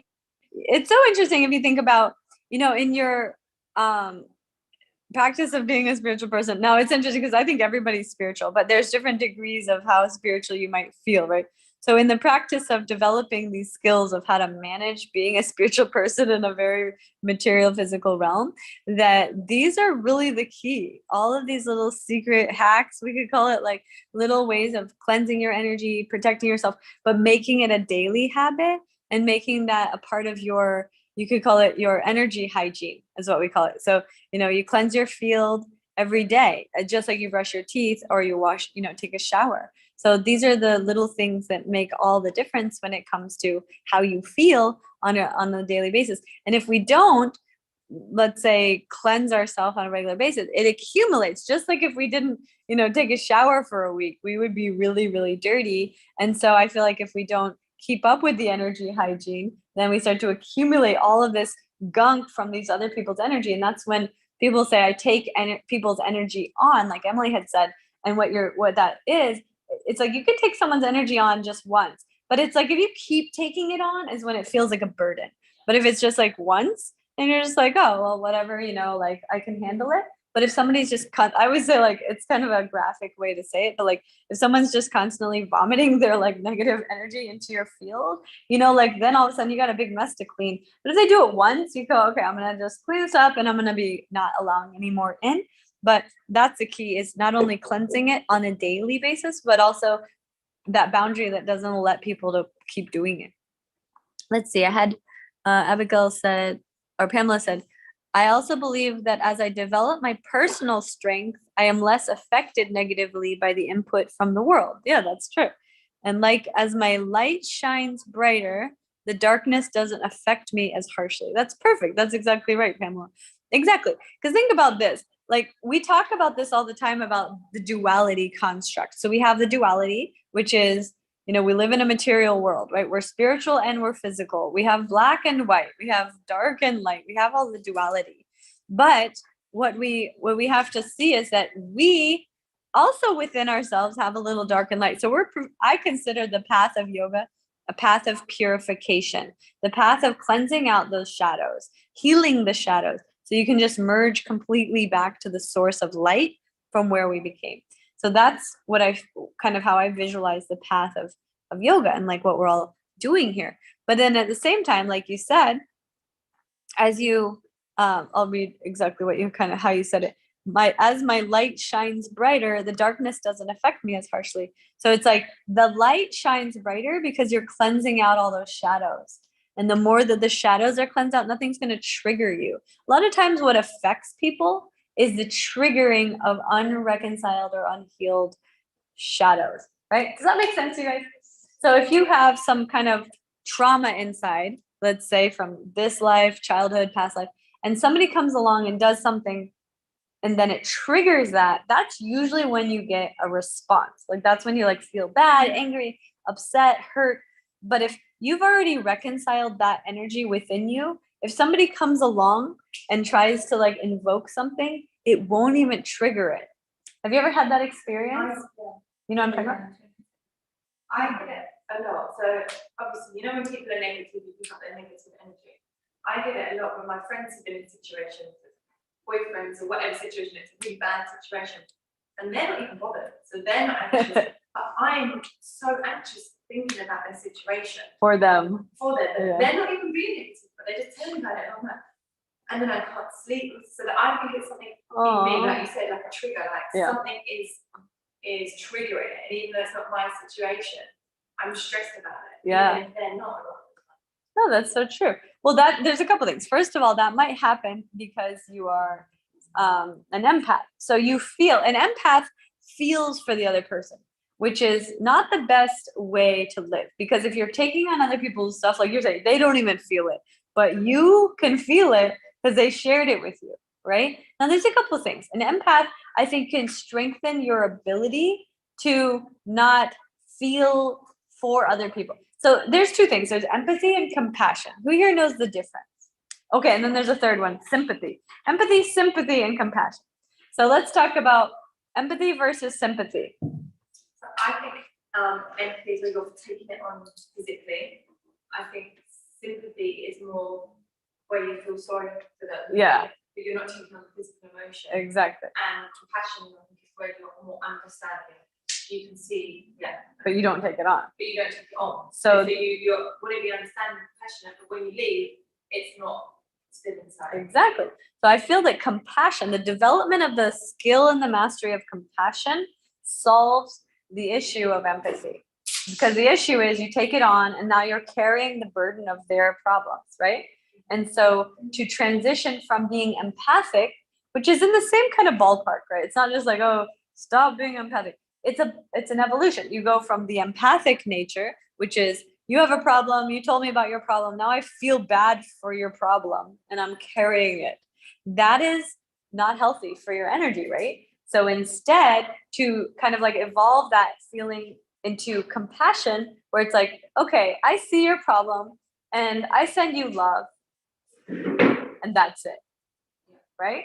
And if I can do anything to help, I will, and that's it. But not, and I'm going to take it home and I'm going to think about it all night and I can't sleep because of it, right? So that's the unhealthy empathy energy, which most empaths end up feeling. And so for me, I also had that. And so the evolution of it for myself, and I feel like what we all can experience would be to evolve empathy into compassion. And so it doesn't have to be a part, you don't have to take it on. You work.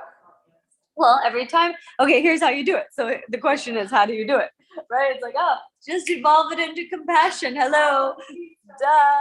No, because, okay, it's not that easy, right? Snap your fingers, it's there. No, what it is every time, it's called mindfulness, right? Every time you're faced with this situation again, let's just give an example. Like you said, your friend comes along, they're having some problem, they tell you their problem. So your old self was the one that took it on, went home, couldn't sleep because you're worried about their problem, and now it's just wrecking your whole evening. Instead, or maybe your whole life, who knows? Or so when you notice yourself taking it on, feeling bad for other people, that kind of thing, you can say, no, this is the old pattern. Stop, do a meditation, get back into your light body, and then send them love. Right? And you can even in your meditation, you say, I recognize your suffering, and so I'm sending you love. And that's it. So instead of being the receiver, now you're the transmission. So go home thinking about it, doing the meditation to clear it out. Yeah. And to send them love. And so that's compassion, is love that you do care. Because like people that don't care, those are some people that there's like even sociopath, right? It's like it's a very non-human energy to hear that your friend is suffering and be like, who cares, right? So that's not the response, right? You don't want to be that person, but you don't want to be the person that's like, oh, now I'm taking it on and I feel suffering now too. So that doesn't help anybody. And so the only solution is to be able to transmute that and send it back to them with love. And the way that I do it, for example, it's been a process, but I feel like I'm really good with this now, is if somebody's going through something, I just say, I love you. Is there anything I can do to help? And that's it. Because compassion wants to help. I think the most prominent example of compassion was Mother Teresa. So Mother Teresa, she was the embodiment of the compassion. Like she went to Calcutta, India, and they had all of these people with, like, I think it was leprosy or something, like really sick people. And she dedicated her whole life to healing these people in the hospital. And so she was the embodiment of compassion, right? So she said, okay, I feel, I love you, I'm sending love. But she also was like, how can I help? And she was able to see how she could help. And she said, okay, I'm going to bring supplies. I'm going to get these doctors. So she took that to the next step, which is called compassion in action, which is actually helping them. Right? Like you could say, if your friend was dealing with all this, you could say, I'd be happy to work with you, coaching you, whatever. That's like how you can help. But maybe they don't want it, then that's fine. But you offer it. And then that's the end. If they don't want your help, then you don't take it on. You just send it back with love. Make sense? Yeah. You feel like you can do that with your friends? Good. And like you said, like it's right if you've got something for like 5 or 6 girlfriends, so problem, and it that much. Exactly. You can't do it with stuff. Exactly. Think about that. Like you have your own life too and your own issues, right? So then all of a sudden you're bearing everybody's burden. I think I mentioned this, but my sister, she's very empathic and she's such a good friend to everyone that she's a friend to. So she has an issue because she finds herself, she will prioritize her friends above everything. So she'll talk to her friends like all day about their problems. And then she's like, I didn't get any work done. And she's like, oh, you have that too? No. Oh, it's fine. Yeah. Yeah, because you feel like you want to be such a good friend and you are. But like at the end of the day, it has to start with still your boundary. The boundary is, I got to get a lot done today, but I can talk to you about this next weekend. Right? Something like that. Where you still give them the love, the compassion, and say, I want to hold space for you. Unless they're like suicidal or something, right? So, but if it's like something that can wait, then you let them know you're going to be there for them, but don't give them all your time, because then that's once again that self-harming, right? It's like now your business is suffering, your whatever, all your life is, on hold, just so you can listen to their problems. And if you're not good at transmuting their darkness into love and to compassion, then not only are they taking your time, but now they're also taking your energy and they're sabotaging your success and your other stuff. Because sometimes when you walk away from experiences like that, it's very hard to just easily and effortlessly transition right back into what you were doing. Because now you got like this burden of this person's problems all up in your energy field, right? Now you got to go sit there and meditate and clear it out, do some sage and breath work or whatever you got to do, so just saying no in the beginning, unless it's like absolutely an emergency, and giving like allocation of time to people who generally bring you their problems. and be like, I really want to hold space for you. Do you want to maybe meet up this weekend and we can talk about it? You know, instead of just like always answering the phone and letting that like take kind of like precedent over the things that are a priority for yourself. Does that make sense? Yeah, good. You're welcome. Yeah, I don't know how we got into this topic, but I like it. I think it's important. Let's see. I got some comments here. Abigail said, it's important to establish what you have picked up isn't yours. Sometimes we think it's someone else negative energy, but in fact, it could be something we haven't dealt with. Exactly, Abigail. That's what we were talking about, is that most of the time, if something is affecting you, it's because it's triggering an unreconciled aspect of that energy within yourself. So otherwise, it wouldn't actually probably affect you that much unless you're just an empath that takes on everybody's stuff, which is also possible. But that's a very good point, Abigail. Pamela said, yes, Abigail, what I have not dealt with clouds my vision. Yeah, that's a good point too, Pamela. Yeah, what I have not dealt with clouds my vision. I like that saying. So it's like, now you see that when something presents itself, it's always an opportunity for healing. So someone the other day, which I think it was maybe Melody, or I'm not sure, but said something about that we're all reflections. And I think that there's a couple ways of looking at it, because you could say, okay, we're all reflections, but in a sense, a little bit, but not, because sometimes somebody is actually just like they're showing you what you don't want to be, right? So that's like, instead of them like being a mirror, like, oh, you're showing me myself, it's like, okay, well, actually, sometimes they're showing you what you don't want to be, or like who you used to be, or different aspects of life that, you know, are not resonant. And so sometimes it's not a direct mirror, because we can start to like, especially as sensitive people, you can be like, oh my God, what aspect of myself is so fucked up that I'm attracting this, right? And you can kind of go into like self-blame. And that's actually not the, I don't believe that's the case. I'm all the time. Sometimes it is, but sometimes it's not. And sometimes it's just literally an opportunity for you to take your power back, or to create stronger boundaries, or to strengthen your throat chakra, right? And so those moments, it's not always that they are showing you yourself, right? It's more showing you what you need to reconcile within yourself, which can be the opposite of it, right? So if someone's like hurting you, it's not like, oh, I'm deserving this, right? Instead, it's like, I need to strengthen my boundaries and walk away and take my power back. And this is an opportunity to do that, right? Does that make sense? Abigail said, I think everyone suffers like this. Sometimes it can hit us after weeks of suffering. It's a moment of clarity, and it probably happens this way because it's the perfect time to move forward and release what isn't serving us. Yeah, that's true. So yeah, everybody suffers in different ways. So it's interesting to see, you know, I think it's easy to kind of get into any kind of mindset that like certain people suffer more than others. But truly, suffering is just how we handle whatever presents itself in our life. Like you can be, for example, homeless and completely happy.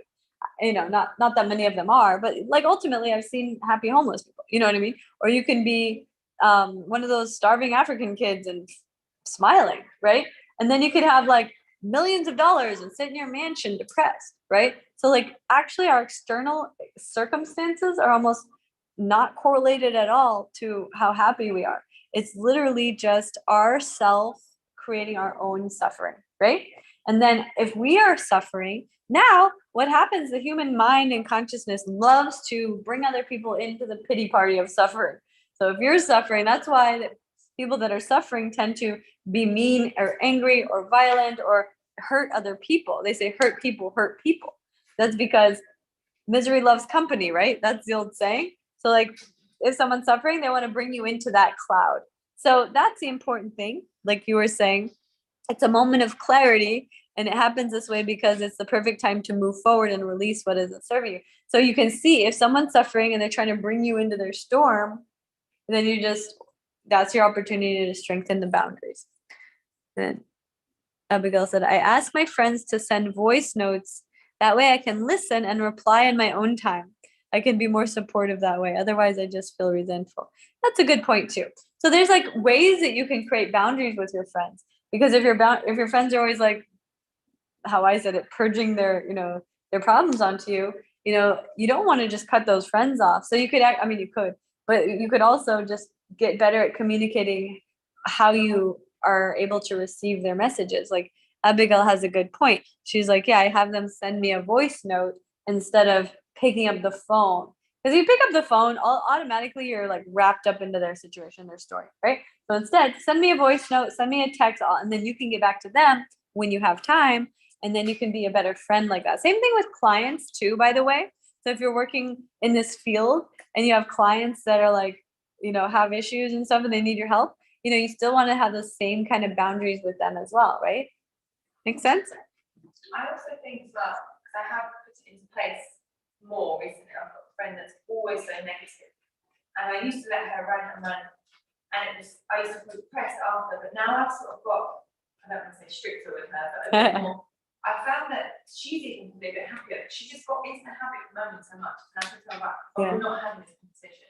And that's not me being horrible, but let's just change it up. And because I'm not letting her be so negative, but I thought it was me just being like listening in. Yeah. But she tends to go off. This is how people spiral out of control. If I put a stop to it, then I think she comes off actually the conversation happier. Then I think sometimes we let people be negative all the time. They like build momentum, don't they? And it's kind of like everything. Especially when it's a pointless thing. If they've got a big problem, of course, I'm happy to talk about it. Yeah. If they just want to ring and moan about the weather, petrol, then I don't want to hear it. Yeah, good.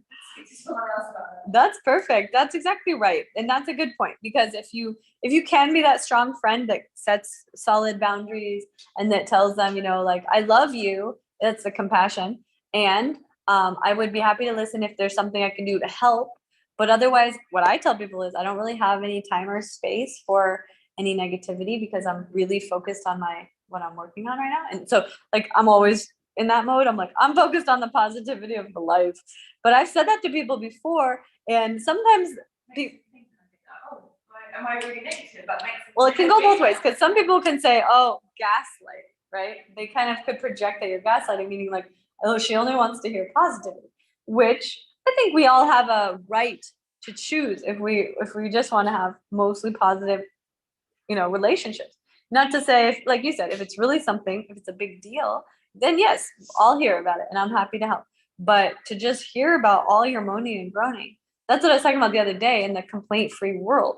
Like that whole, it's like a challenge. It was like no complaining for a month.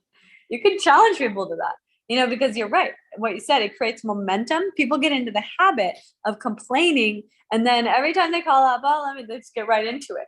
Because it's like their default mode. So what you're doing, which is brilliant, is actually training her how to go in a new direction with you. And maybe it'll even trickle into her other relationships. And she'll be like, actually, yeah, why do I call people up and start talking about the petrol, like complaining about that? You know what I mean? And then it gives them that little bit of awareness. And it's tricky because if it's your friend, but you can say it in a way, and I'm sure you are, where they feel like, oh yeah, she's right. Like, why am I doing that? Yeah, that's so nice. Yeah, and that's how you can help your friends. Obviously they're probably not gonna maybe like hire you as a coach, but these are ways that you can practice. Because then when you get different clients, you can use these little strategies with them. You're like, okay, number one thing, let's say you had a client. You're like, we're gonna work on not complaining, and actually make that a part of your coaching protocol. Like you have this challenge. It's like, okay, as long as you're working with me, no complaining.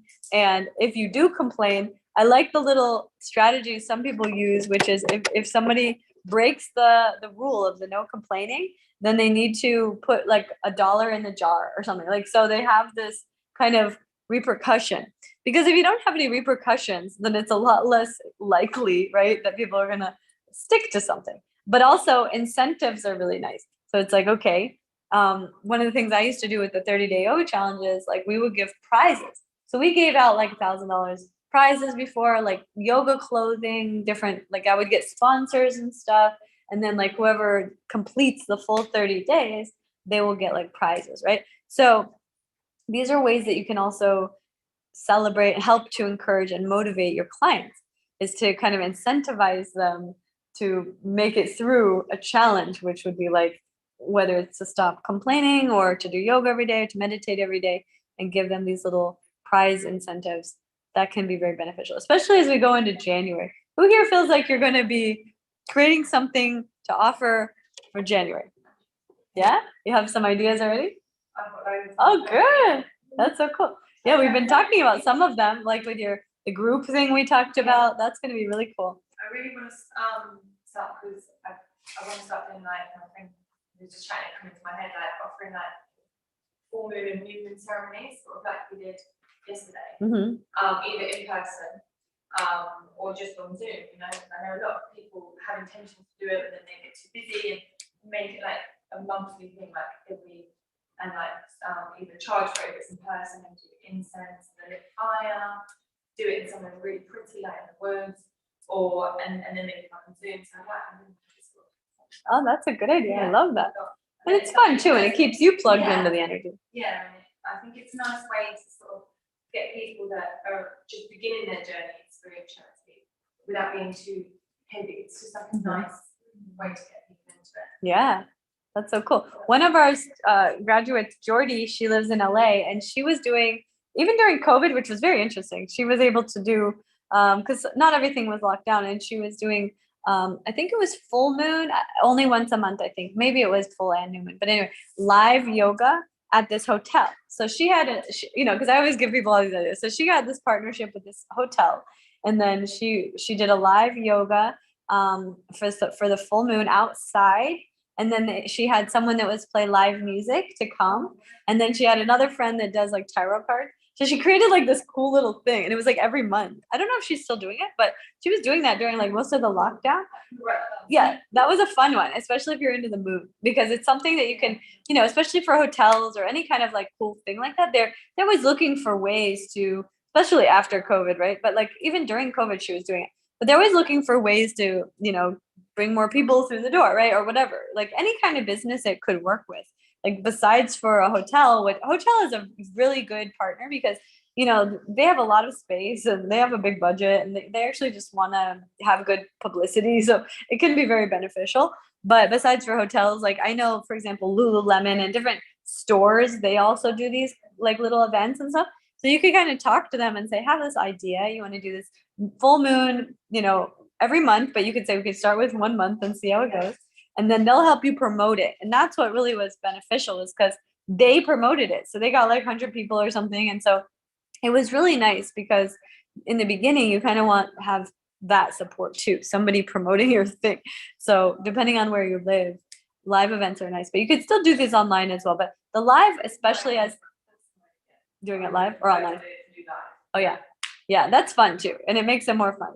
And you start to connect with your community more and feel, that's what really I think. About hotels as well, especially if they've got beautiful backgrounds. I know that whenever I went there, I was like, I haven't done that. I want to go there. Yeah. So it's good advertising. Exactly. That's why they're willing to do it. Cool event. Right. That's another thing. That way, which is more. Yeah, you could bring in, if you have like a cause or a charity that you believe in, you could bring that into it, and then that even makes them more inclined. And if you wanted to, for example, if it's a hotel, you could even look into like on their website or in like if you Google them, you can see if there was a charity that they were already really passionate about. And that's another angle you can go. Because if you go to them and you say, hey, I was thinking we could do this event, and then we can donate a portion of the proceeds to the charity that I saw you guys are into, then that already like appeals to them in the way that they already were into that charity. So that's another option. Or you bring a charity to them. Yeah, you're welcome. Yeah, that's a fun one. And it doesn't have to be for a full moon, but it's nice when you have that, because then you have like every month, you're going to have that option. And some months, they have 2 full moons in some months, but that's a fun one. There's different ones. I'm trying to think, like holidays are also really cool to get into events and stuff.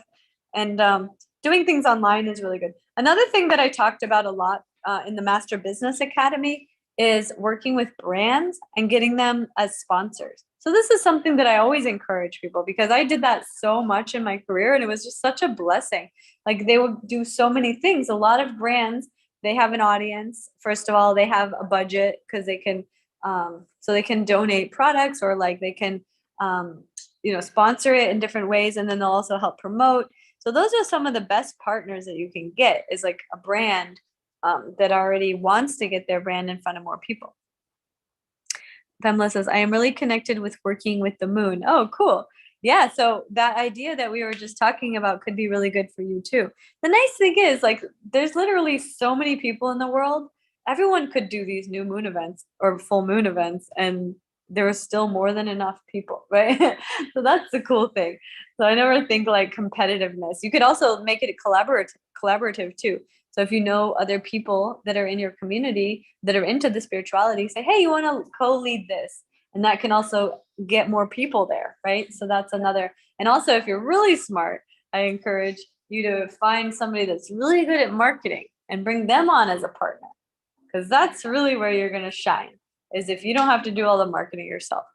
I was like pretty good at marketing, so that's why I did a lot of my own marketing over the years. But working with brands and partners and stuff was always definitely the best way to go. I have a friend that does Reiki as well, so like her Oh yeah. like tarot cards, and then she also has a head massage, you know, so it's like a whole evening, and then like a little food store, vegan food store. Oh yeah, that'd be smart. Yeah. You can have kombucha or drinks, you know, have a drink thing.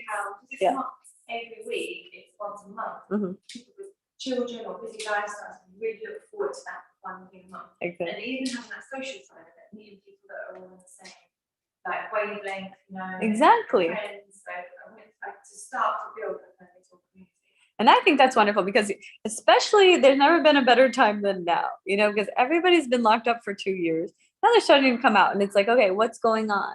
And a lot of people went through like a spiritual awakening during COVID, right? So they're coming out of 2 years of lockdown being like, man, I really would like to get plugged into a holistic, healthy, healing community of people that are positive and stuff like that. And there are things out there, but there's not really ever too much. You know what I mean? It's like, yeah, there's always room for more. So that's a really great idea. You also want to establish, and that's a good point, Emily, like you want to establish yourself as a leader. And how to establish yourself as a leader is like you put on events, right? You do things that are bigger than just yourself. And that's how you become more established as a leader. So a leader also organizes other people. They can, you know, pull off, you know, things that other people can't do, right? So that's how you strengthen your leadership muscles, right? Is like you start with a small event, and then you grow that strength, and you're able to bring in more people. Then maybe it grows and grows. Maybe you bring in like a famous musician one day, you know, like you never know. Yeah, it could become a festival. Like I remember I did a festival one year. It was called it was an Earth Day festival. It's for Earth Day. And it was a really cool thing. We had like hundreds of people. I had like 5 or 10 different teachers. We had like a huge brunch. It was like a whole thing. And we had some sponsors. We had like Fiji Water sponsored us. And it was really interesting. I really liked it. It was so much work though. So I was like, okay, if I was going to do it again, I would do it a little differently, but I still felt like it was really worth it. And do you think start off small? Because I think to sort of, obviously because I'm a new yoga teacher, I was thinking about just doing some moving things with my friends first, to build up my confidence, and then bring in, like, I wouldn't want to go with a company as like those people turn up and it's rubbish. Yeah, that's a good point. Because I don't have any experience. Yeah. Well, yeah, you're gonna be, yeah. I'll tell you, Jordy actually, she started right out with those hotel events, and she only did the online teacher training. She never even got to come to the live thing, and she started right out, and she was very successful. So it depends on your confidence level. So if you go back and you start teaching like for example, you taught the class here the other day, and everyone was like, "That was great. You could have had that as your full-on exam, and you would have been fine." So you might not even realize you're as good as you are. And so you might leave here fully capable of putting on this live thing without needing, and having some help and stuff. But to be able to lead the class, once you teach here, if you do well, you can do the same there. So like you're good. And you saw women or like some of the goddesses in like 9 days teaching, or you know what I mean? So you're here a month, so you're getting like 3 times as much, of that practice. And so you could easily leave here if you felt confident and do an event without needing to like practice more. But you can. I always encourage people, never stop practicing, but don't hold yourself back. Yeah. You're welcome. Who else here feels like they're going to do something fun like that? I don't know. Sometimes we feel intimidated, I think, with COVID, because it's like, can we really do live events anymore? Like, what's the world like? But does anybody here feel drawn to that? Yeah.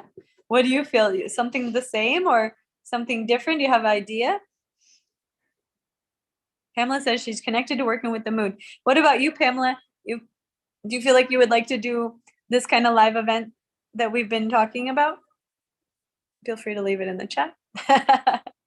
Actually, before I left home, I was thinking like, when I come back and I'm ready, like there's a couple of like high-end hotels that I was gonna look and approach and see if I could offer yoga if they don't already have someone, or, and then this gave me the idea of like, because I also have been drawn to charity, because on the island we have like a protected species of turtle, and we have other turtles that come and lay eggs, and the island is just full of plastic. Everywhere you go, they're just ready to shove everything in a plastic bag, a plastic box, and I just like, when I finish with a couple other things, like that's really my goal, is like to get out and work with some of the shops and brands that are on the island to work towards getting us to like plastic free. Yeah. And events like at hotels and things, like to raise money for charities to help, get this, like save the island and save these creatures. Oh, that's so make it a more nice. beautiful place. Yeah, I think people will really get behind that too, because usually people that live on an island, they really do care, hopefully, about the environment. And, so if you tie it into that, you'll get a lot of support. That's a great idea. I love it. Did you want to say something? I'll definitely start doing my cacao ceremonies again. Oh, good. I told like my family that we had another one last night, and my mom was like, "We should start doing this again." I'm like, "I'm totally going to start doing that." Yeah. So that'd be nice to just kind of get back in the flow of leading and being in that role. Yeah, that's so exciting. I'm loving that. Yeah, it's interesting because like being in Miami, for example, in the past 6 months, everything's open in Miami. And like everybody's doing stuff. In fact, they just had Art Basel, which is the largest art festival in the world. Yeah, and every year in this time of year they have it. But like hundreds of thousands of people come for that. And they all came this year. There was no hesitation, which is cool. So you can see that you can still do stuff. I think leaving the country is a little tricky because they're having all this vaccine stuff. But in terms of just staying in your local country, it's going to be probably the best option, especially as we go into the holidays and then moving into the new year. So the new year is literally the best time of the year for our industry, because everybody starts to set their New Year's resolutions, and they're like, all right, I want to be healthier and happier in the new year, and I want to be more successful, and I want to do this and this. And then they're like, okay, how am I going to make that happen? So if you guys are smart, this month you'll set yourself up so that you launch something for January. So you're like, all right, January, I'm going to put out my new event, or I'm going to do my first cacao ceremony. Or, you start to create that idea now is what I always encourage. And then it'll be so exciting. You can literally start the new year hitting the ground running, or you could say hitting the ground dancing and really start to have some momentum for the new year. So I love that idea. What else? Anybody else? What about you, Tabitha or Melody? You're going to do some live events, you feel? You're going to decide we're going to live. After that. Yeah. But if you do decide. Like you said, right now is the time that a lot of people need these extra activities that they were sort of told, like, you can't go anywhere, you gotta stay home. So I want to show people that we can get back into it. Yeah. I have a few friends that do like full moon and new moon ceremonies. Oh, nice. So I wanna Back do in it with Canada? them. Yeah, back in Canada. I don't know what's going on yet. Okay. Both options going on, because I'm reading over like the religious assumption stuff right now. Oh, yeah. And I sort of have to plead my like reasoning either to the States or to Canada. Oh. So I'm like, at this rate, I'm gonna have to do that either way. So I may return to Canada and fight from the inside out and bring like to them, because a lot of people there are just like, they think they have no option.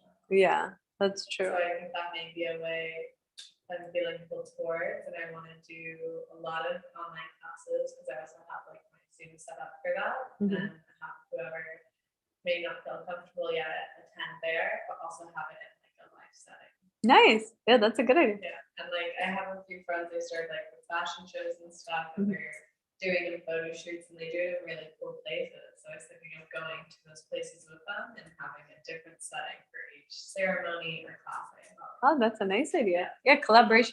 I think you're going to be very successful with your collaborations because you have so many cool friends, and they're all doing different things. Yeah. So yeah, that's a great, especially if you get really creative, you have ideas. People are always looking for ideas. ideas are literally like, if you have a lot of ideas, it's a blessing. Like I've always had, like I said, I was an idea machine. I have too many, but some people like have no ideas. So like you go to them and you're like, I have these ideas. They're like, oh my God, I love it. Let's do it. And especially if you're also offering to help and like make it happen, right? And like promote it and like organize it and do all the things. Because most people also are limited on time. So it's like, okay, yeah, it sounds like a great idea. If you can help make it happen, let's do it, right? Yeah. So that's like how you can really present an opportunity. And you can also create a proposal. So I always did that. Proposals are really good if you want to think about how do you present this idea other than just saying it, right? Yeah. You could paint the picture, which is like a proposal. I used to do proposal. I still do, like on PowerPoint. You can make a really beautiful professional type of proposal, which is nice because then you can put visuals in there. You're like, this is what it'll look like. You can put a picture of someone, let's say the cacao ceremony or the new moon yoga. That's what I'm thinking of too, because I used to be obsessed with making like poster paper. Uh-huh. So I also like that, but I know things are more digital, and it looks better when it's like, like clean paper. Yeah. But I also like the idea of like going to these, like there's artist pop-ups, and Uh-huh. people are bringing their jewelry and clothing they're making, and I want to just like have my own pop-up stand, like what I do. Oh, that's a nice idea. Yeah. So the main thing I would say about that, the only thing, it's a good idea. It's not a bad idea, but it depends on who's coming. Because what you really want to do is be in front of the people that can either help you promote or the businesses that can collaborate with you. That will be your fastest route to success. And like if you go to like a pop-up place, which you'll get people walking by, but the number of them that'll come to your thing will be less. But if you get one good partner, they can help you promote. And That's that, what I like, because there's a lot of people there that want to collaborate. Oh, good. So I don't Yeah, think good. it's like everyone be like, oh, cool, that's nice. Yeah, yeah. Or like, oh, you do this, like, let's work together. Collaborate, yeah, But that's the best. also, like, when you brought up ideas, like how we do like the bendies with like the little jewels, Mhm. I want to find someone or like a crystal distributor where I can like make the little jewels like out of actual crystals, like Oh, amethyst and beautiful. stuff like that, and sell that. Oh, that's nice. And it's like, that's a pretty good idea. Yeah, I love that. Don't think it.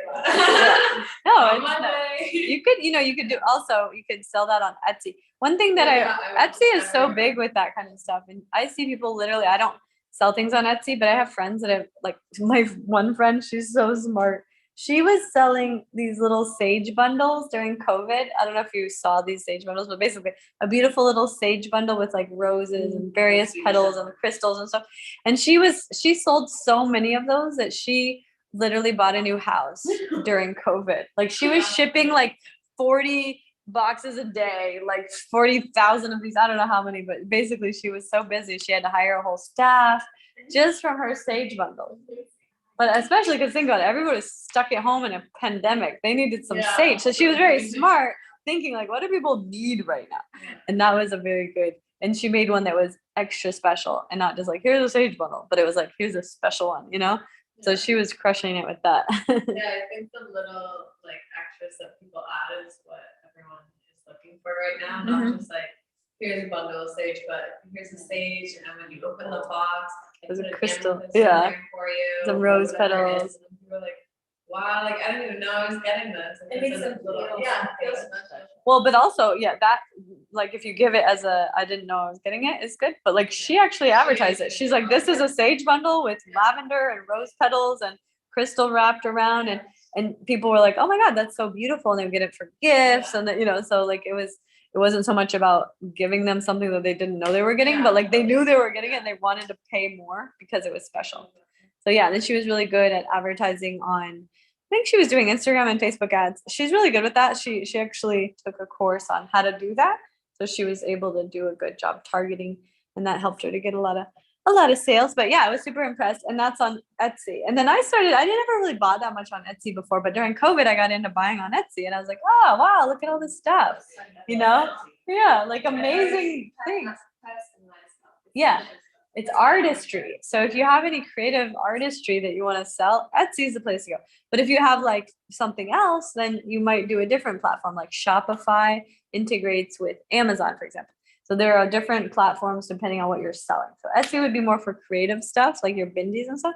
But then like if you're selling, let's say, a book, right? That would be Amazon or like Shopify, right? So there's various directions you would go depending on what the I've also actual been product drawn is. to like a hemp yoga clothing line. 'cause Oh, there's yeah. not very, I haven't I seen love hemp. enough You know me. out there.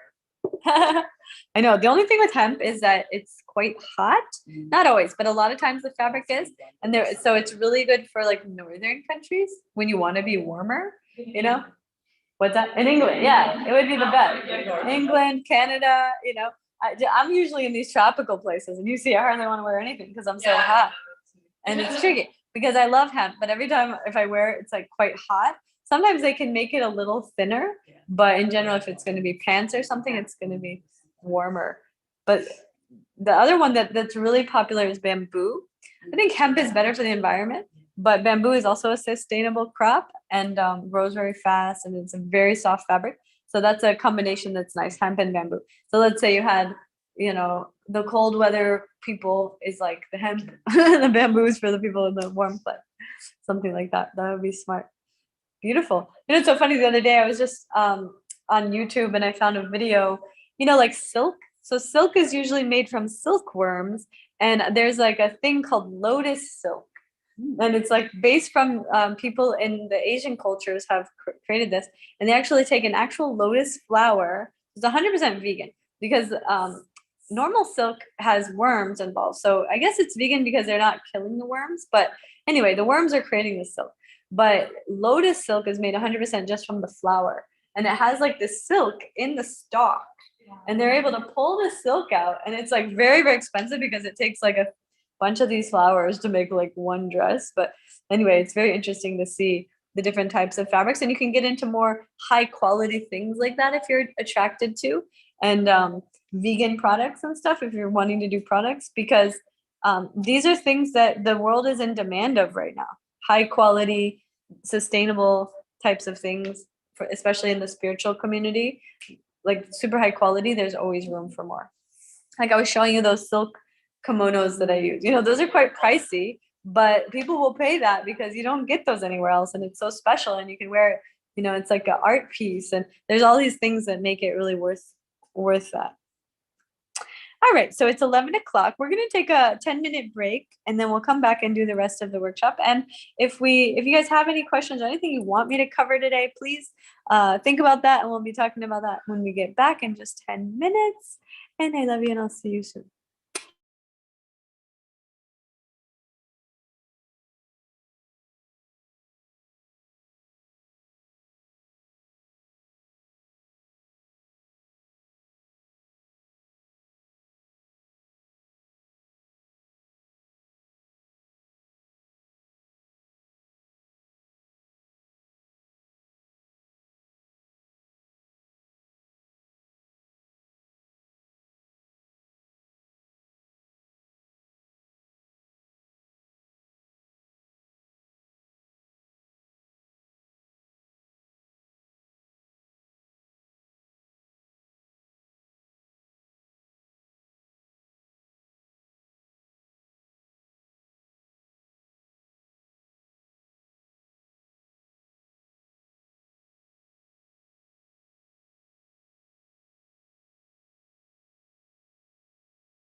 All right, we're back.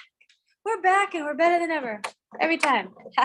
We're just talking about lots of things, but specifically lunch. And, we've been having this vegan interesting thing because a lot of places are not specifically vegan. So then you try, if you are vegan or if you've been, that's a good conversation actually, is like just healthy eating, whether it's vegan or not, and food combining. And this is something that I think we can really get, we can practice. And I was thinking about doing this, and you guys can, everybody who's live, you can join us with this. But one of the things we've been getting really refined with in our live training here is food combining and different things, getting clear on what makes you bloated and what doesn't, right? So I think everybody's different. But I want to speak a little bit about this because one of the things, number one thing I think that causes this bloating, no, maybe two or three things. Number one, not chewing enough. So this is starting with just the very basic premise of mindful eating, which is chewing until your food is in a liquid state, which is very uncommon. Who here feels like you chew enough when you eat? You can start, right? You can get better, Chewing. Oh, good. Yeah, just chewing.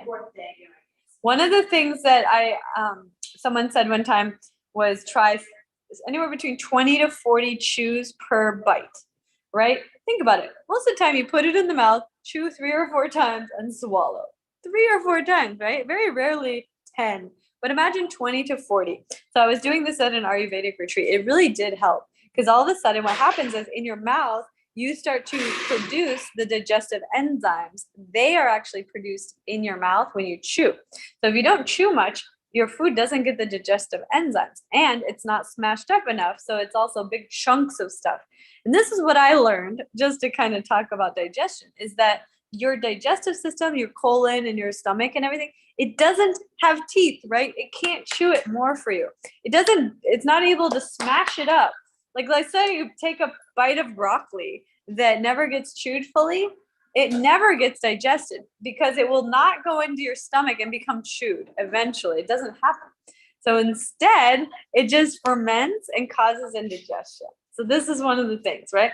The other thing that causes indigestion is food combining. So for example, one of the things that is very common is combining fruit with carbs, simple carbs, which are like starches, with complex carbohydrates, like grains, and then protein. So even if it's meat or vegan protein. But anyway, when you combine all of those different things, the reason that it doesn't digest properly is because each one of those macronutrients digests at a different speed. So for example, fruit sugar digests in 30 minutes very quickly. And then fat and protein takes 2 to 6 hours or something, a very long time. So if you take all of that in at once, one little bit of it's digested very quickly and then it starts to ferment. And then the other thing takes forever to digest. And so all of it sits in the stomach until the very last nutrients are digested.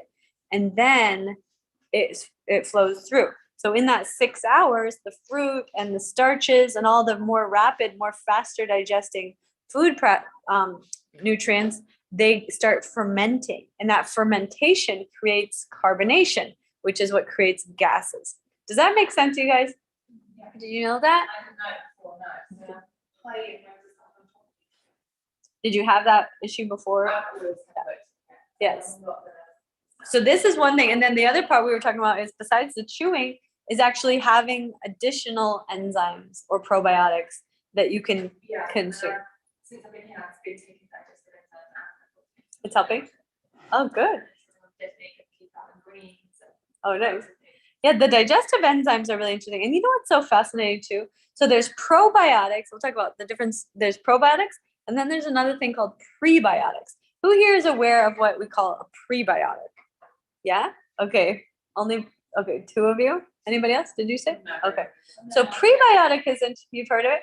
So prebiotics are actually very different than probiotics, but we'll talk about them both. So the prebiotic is actually, there are certain foods that are considered prebiotic. So I'll give you an example of a few, and then we'll talk about what it is. Garlic, onions, let me think. There's certain ones that I remember when I found out, I was like, oh, I can eat that. That's cool. Kimchi, isn't it? No, kimchi is probiotic. but garlic and onions, I'm trying to think of the whole list, but I'll actually get you guys the whole list if you're interested. Prebiotic is what it does is when you eat it, it stimulates your body's natural production of enzymes. And this in your digestive system, in your gut, you actually have lots of microorganisms, bacteria, and various little living creatures, right?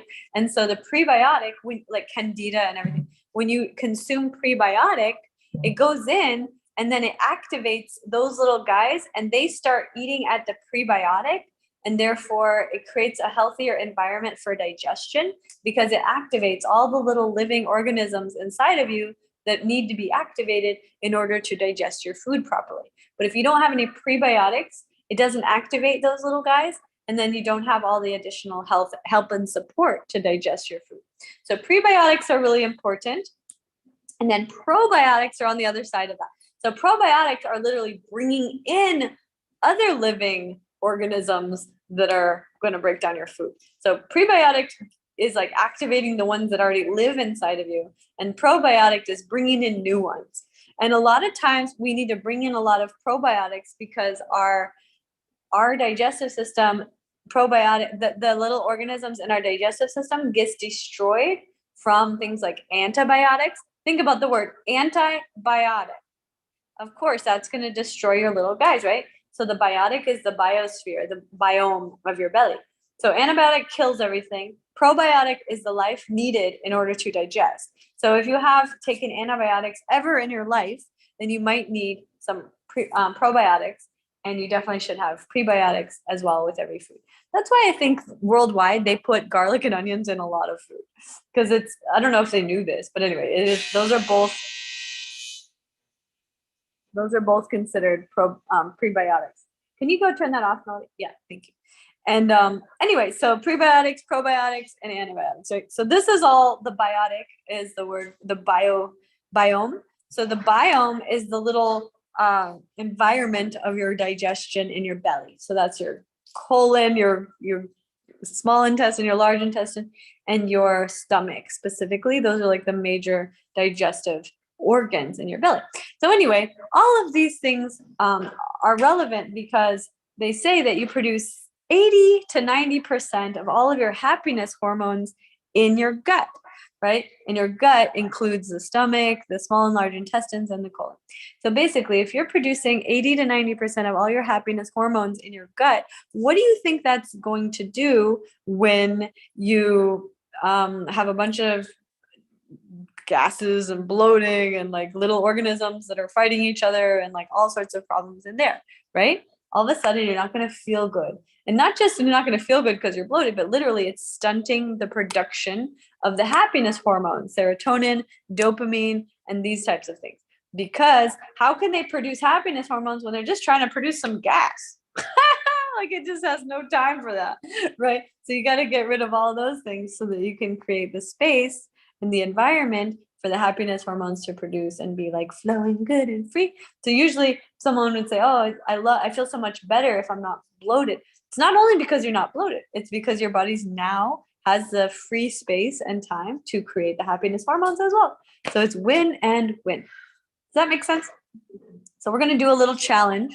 The challenge is we're all going to, chew the food at least 20 to 40 times each bite. But they say it's for every food you should do that. But specifically the carbohydrates are the most important to chew in the mouth, because the mouth is the actual place of digestion for carbohydrates, where fat and protein is digested in the gut, and they need specific digestive acids in order to break those down. So that's a whole nother thing. So if you don't have the digestive acids to produce or to break down the proteins and the fats in your gut, that's another reason for indigestion if you don't have those acids. Now, how do you know if you have the acids or not? Who here can tell me what you think?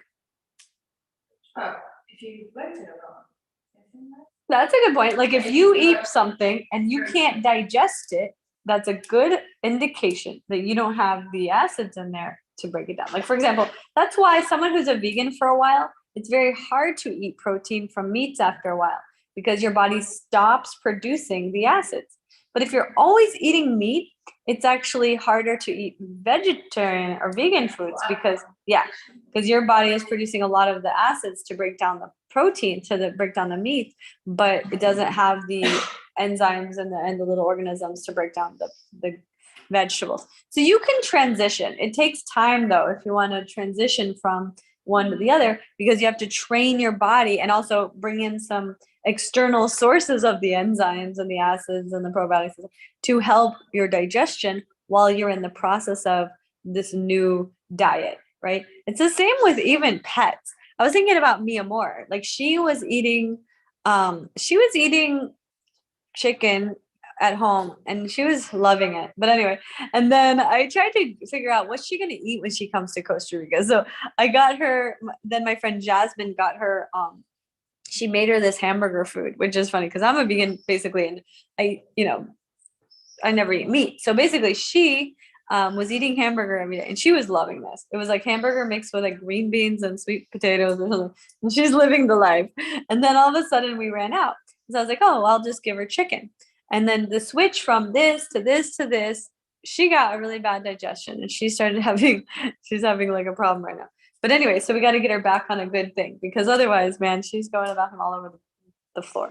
So anyway, it's a good indicator because it's similar to humans. Like she's just more like, doesn't know what's going on, but like we can learn and study and have knowledge and wisdom around our digestion. She just is like, this isn't working for me. Let me go to the bathroom all over the floor. And that's just how they do it. But humans, we can be more, proactive and intelligent with our choices, I guess you could say. Who here feels like, because I know a lot of this program is generally, we focus on eating vegan. Who here knows why we do that besides ahimsa in terms of your energy or anything? I know dairy can be hard on the body, or at least some bodies. It can be inflammatory. There's different things. So dairy, there's different kinds of dairy, right? So like they say that goat cheese can be more easily digested. But the thing with dairy is that it generally makes you produce more mucus. Now, mucus in the body, it holds on to toxins. So that's what mucus does. Have you ever, this is going to sound maybe gross, but have you ever felt like you're getting all this mucus and congestion in your nose, right? And then all of a sudden you can't breathe and then you get like sick, right? Maybe you get a cold or something. I think they're very correlated. For example, if you're having a lot of mucus, it can lower your immune system because your body is now holding on to and housing more toxins. So all of a sudden your body is a big vessel of toxins. Whereas when you get rid of the mucus and you get rid of the toxins, your immune system improves. So those things are correlated. And then so if you stop having the dairy, you don't have the mucus. And so the mucus can't hold, you don't have the mucus, so it's not holding on to the toxins. So that's why it's like a big cycle. It's not so much, there is maybe perhaps also some inflammation reasons, but I think it's more specifically about the mucus and the toxins in terms of the negative effects. Certain people may or may not be affected with inflammation from dairy, because some people, I think you're going to be more affected if you're lactose intolerant or if you have any sensitivities, whereas other people, for example, if you live in Italy, everybody is dairy, or France, right? So certain cultures, they're more adapted to consuming those things. And so, I mean, maybe their whole culture is all inflamed, but I don't imagine that to be the case. So I think that certain people actually have more of the enzymes that break it down as well and can digest it more properly. Whereas a lot of people, especially in the Western world, in America especially, actually have lactose intolerance, which is an inability to digest the lactose, which is the sugar in the dairy. So dairy has a certain sugar, which is lactose. And if you don't have the enzymes and the ability to break that down, that's what's called lactose intolerance, which also creates more gases, bloating, and all these other things in addition to the mucus. So that's why dairy is, it's a whole can of worms. But anyways, that's why it's like, okay, just eliminate that and we're good, right? Like, don't have to. Every now and again, I do eat dairy, but not because it's good for me, but because sometimes it just tastes really good and like eggplant parmesan. Sorry. But anyway, it's hard. Which one? So dairy is also very acidic, right? Dairy is When it comes to, acidic, yeah. like, alkalizing the body. It's acidic. I wouldn't say it's very acidic. I would say like chicken, beef, all those are way more acidic. And also nuts and stuff are acidic. So certain things are acidic, but they're not all in the same amount of acidity. But also, it's okay to have some acidity, right? So having nuts, for example, is good for you. So having a little bit of acidity won't be bad. And in fact, some people are too alkaline as well. So you can become too alkaline. Really? Yeah, it can be, anything that's too imbalanced. Now, the nice thing is alkalinity is a better environment because acidity is the environment where cancer is developed. So you want to not be acidic, but it doesn't mean you can't have and that you're not able to have any acidic foods, right? Because then you would be like no nuts even, right? And then you start getting into like no even kombucha because that's somewhat acidic, and then you get into like the whole list of even chocolate is somewhat acidic, and I think of like Dr. Sadie's list, and it's like this big. of what you can have. What you can eat. That's the thing. That's what I'm saying. You don't, unless you have cancer or some other terminal level of illness, then you don't have to be 100% alkaline, right? You're gonna have some balance there, but like, yeah, you want to be more alkaline than acidic because that's going to prevent cancer. A lot of people get cancer, they don't realize it's because they just have a completely acidic environment. But also like coffee is acidic. Even yerba mate has some acidity. Green tea does, matcha. Okay. A lot of things do. Yeah, so it's not like avoid acidity at all levels. But you don't want to have tons of acidity, right? No, it's really good for it. Yeah. There's some question, so I know someone that is sick right now, and they can't have any acidic foods, but a lot of things that I eat are acidic, so they're asking for like nutritional advice, and I like using tomatoes a lot, and they can't have tomatoes right now, they can't have garlic, for whatever reason, they also can't do lemons or stuff like that. What's their illness? They're recovering from like a bladder cancer. Oh, okay. One of the things for people coming out of cancer that they recommend is just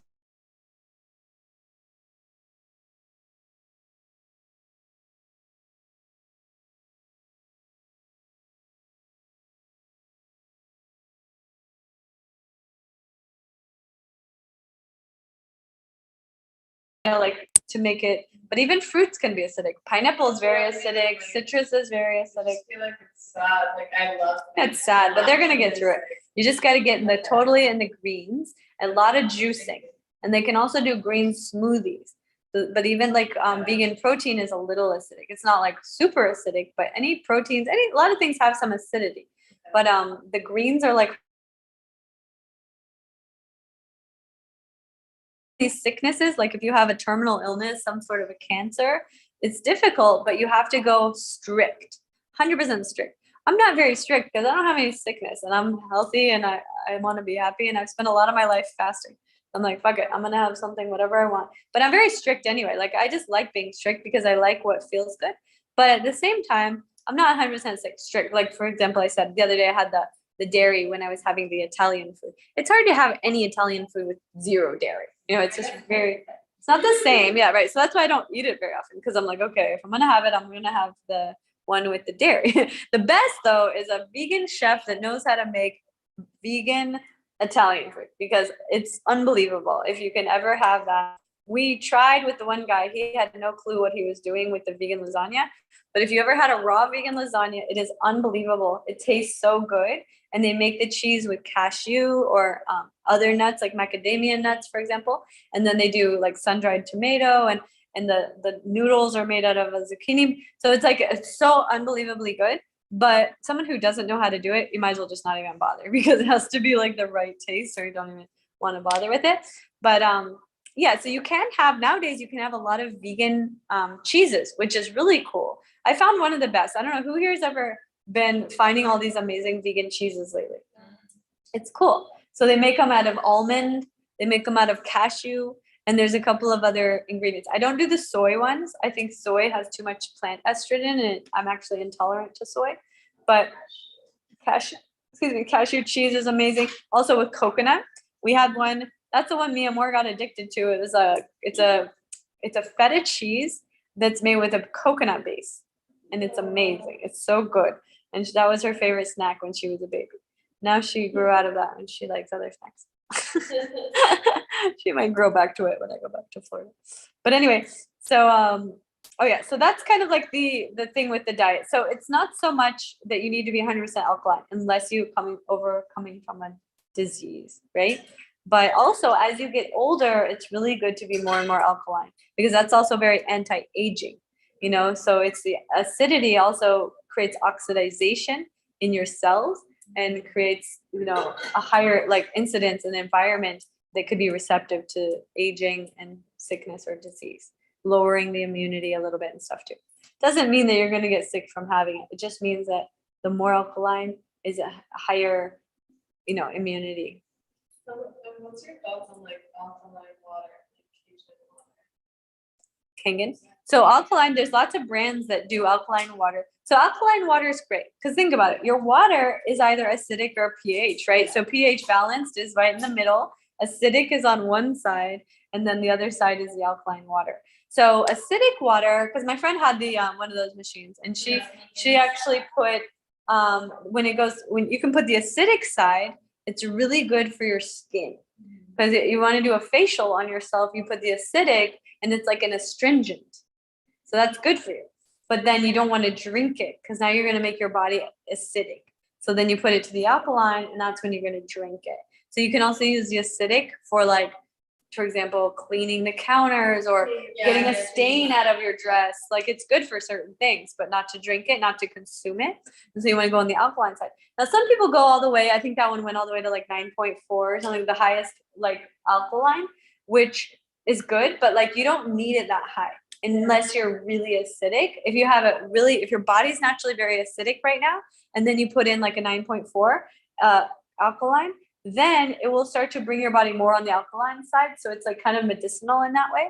But if your body's like pretty good, just staying in that 7 to 8 range is good because that's actually where your body thrives a lot, is in like kind of a balanced state, not too much one side unless you're sick.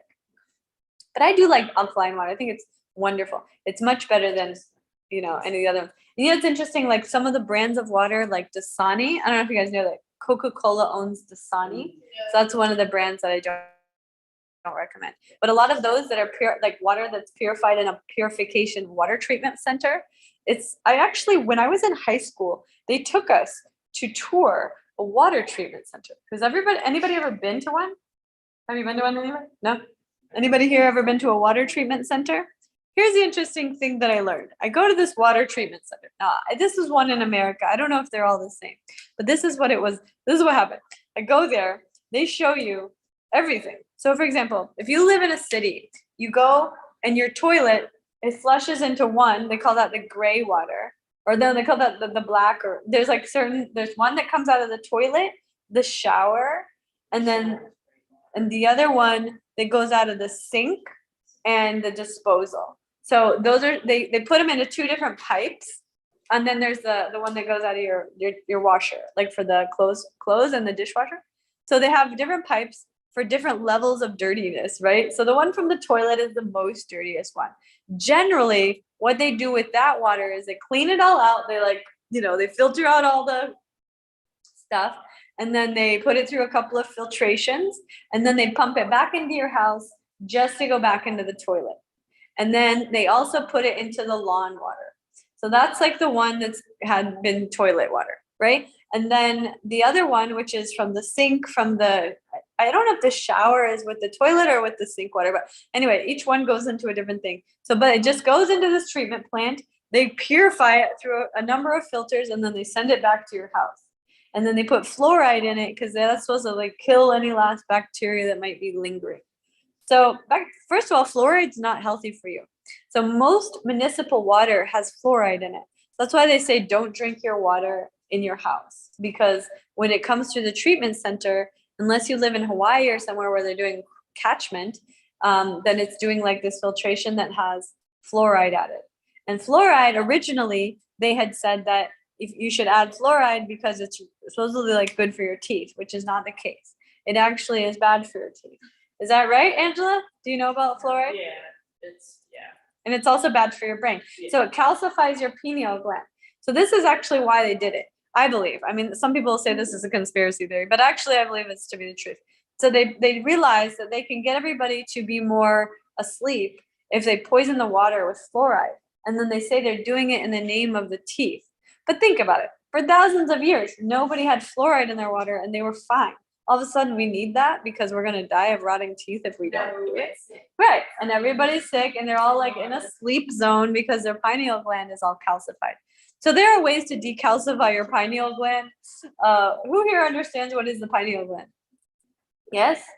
So that's your third eye. That's the ability to see, right? So a lot of the things that society has put into our, into the way that they're doing mass human poisoning, it's coming through the water, it's coming through food, right? In the different food, they put all these preservatives that you've never heard of. And you're like, that's weird. I can't pronounce anything. All right, I'll still eat it. Like if you can't pronounce the things on the list of the backside of the product, that's a sign. Don't have it. You don't know what's in it, but a lot of people are like, oh yeah, I've seen those ingredients a lot, but like I've never knew what they were. Don't eat it. Whole food is so important. And so just eliminating all those preservatives. Another one that's super important that not everybody knows about is parabens. Who here is familiar with the ingredients parabens? So parabens are plastics and they put those in your food. And they put them in almost everything. They also have them in sunblock, toothpaste, sometimes like various things, shampoo. They just literally have like parabens and everything. And they're like, just look at the back of anything and see if it says parabens. Some of it says it, some of it doesn't, but it's in a lot of things. It's little microplastics and it's really cancer causing. And they put it in a lot of things. Specifically, just look at the back, especially like cleaning products for your hair, for your kitchen, but specifically also where I see it a lot is in what was that first one we just said? Yeah, the sunblock. You get it in the sunblock. So it's cancer causing. It's basically inserting baby plastics into every cell. If it's on your face or if it's in your mouth, it's getting into your stream of your bloodstream and all of your organs and everything. So that's why a lot of people are really toxic and then end up getting cancer. It's because parabens have infiltrated. And there's other things besides parabens. If you look on the ingredients of any product, it's literally lots of stuff you can't pronounce. If you can't pronounce anything on the back, do not eat that. Don't put it on your skin. So anyway, that's just on a side note because we were talking about consuming things that are obviously mindfully and also that are healthy for you. Does anybody have any question about that? I know there's a documentary that's only available if you're in Canada. Oh yeah. And they keep taking it on and off. What is it? It's called Toxic Beauty. Oh, I've heard of it. Yeah, it's so good. Is it? I couldn't find it there. You're one of them recently. Toxic Beauty I know. They documentary. take it on Who and here has off. seen that? Did you guys hear about it before, Lori? Or It's about everything. anybody So it here? goes over Pamela? perfumes, makeup. Abigail? Yeah, it is. What is it? Awesome. Just a kind of just toss there. So this documentary called Toxic Beauty. So what does it say? So These we're guys talking said about they haven't heard of it. Makeup. Oh, yeah. Shampoos, lotions, just anything that's being sold to us to put on our bodies. It goes over how every part of us, it's open pores, Yeah. and we're absorbing whatever is in that. And Exactly. it follows a few different people through the documentary, and there's this one girl that's 24, and she has stage 6 cancer. Wow. Of just using all these makeups that she just thought Mainstream yeah, stuff. it's stuff like Revlon, Yeah. random stuff like that. And she would have never thought that she had this, but Yeah. those people, they're slowly building up and they don't even know they have this sickness because they're like, well, why would my government not themselves? Right. They don't imagine that this is happening to them. So they're like, no, this can't be true. Yeah. That's so And it important. just- It outlines that, but There's there's a center where you can get yourself tested, you put on all of your regular stuff for a couple of days. Uh-huh. Your Yeah. full face, whatever. All your makeup and your then they, lotion. have you pee in a cup. Uh-huh. And then they gave this girl all this vegan based makeup and she used that for X amount of days and they had her pee in a cup and they were talking about the different chemicals that chemical come through. loads that Yeah. how unloaded she was from just switching makeup, hair products, skincare. Yeah. It's so important. And one thing that I want to mention, because this blew me away when I first realized it, was that who here ever uses lotion on your skin? On your face. Well, there's certain ones, depending on the one that you use. If you use a natural one. But if you look at, for example, I remember when I was in high school, we used to get Victoria's Secret body lotion because it smells good, you know, body butter and all that. But if you look at the ingredients, they always have, it's like one of the first two ingredients is cetyl alcohol.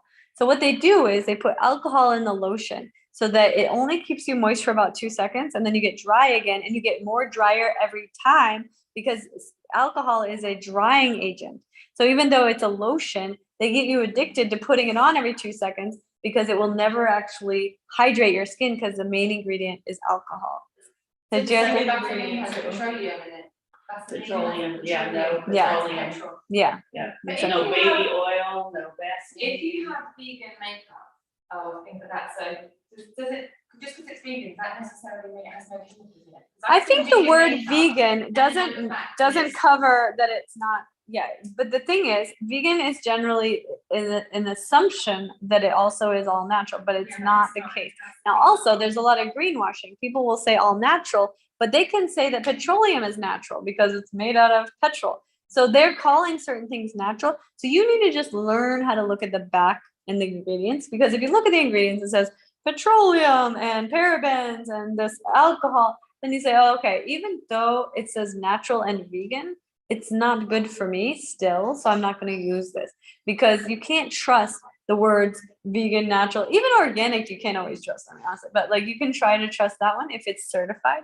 But in general, if it says vegan or natural, you still need to look at the ingredients, because a lot of times they're sneaking in ingredients and they're using that word on the front as like greenwashing to get you to believe. For what? Face wash, face cream, makeup. Well, I got really, actually, honestly, I started using Ray's products because hers are all natural. But there are a few brands. There are a few brands. For example, there are a few for makeup. There are a few brands like eyeliners that are all mineral. Mineral makeup is the way to go on makeup. Mineral. Bare Yeah, bare minimum. mineral. But still, look they at the still have some ingredients. stuff in So you there. want to look at it because some of them are moving in that direction, but they're still created by doctors.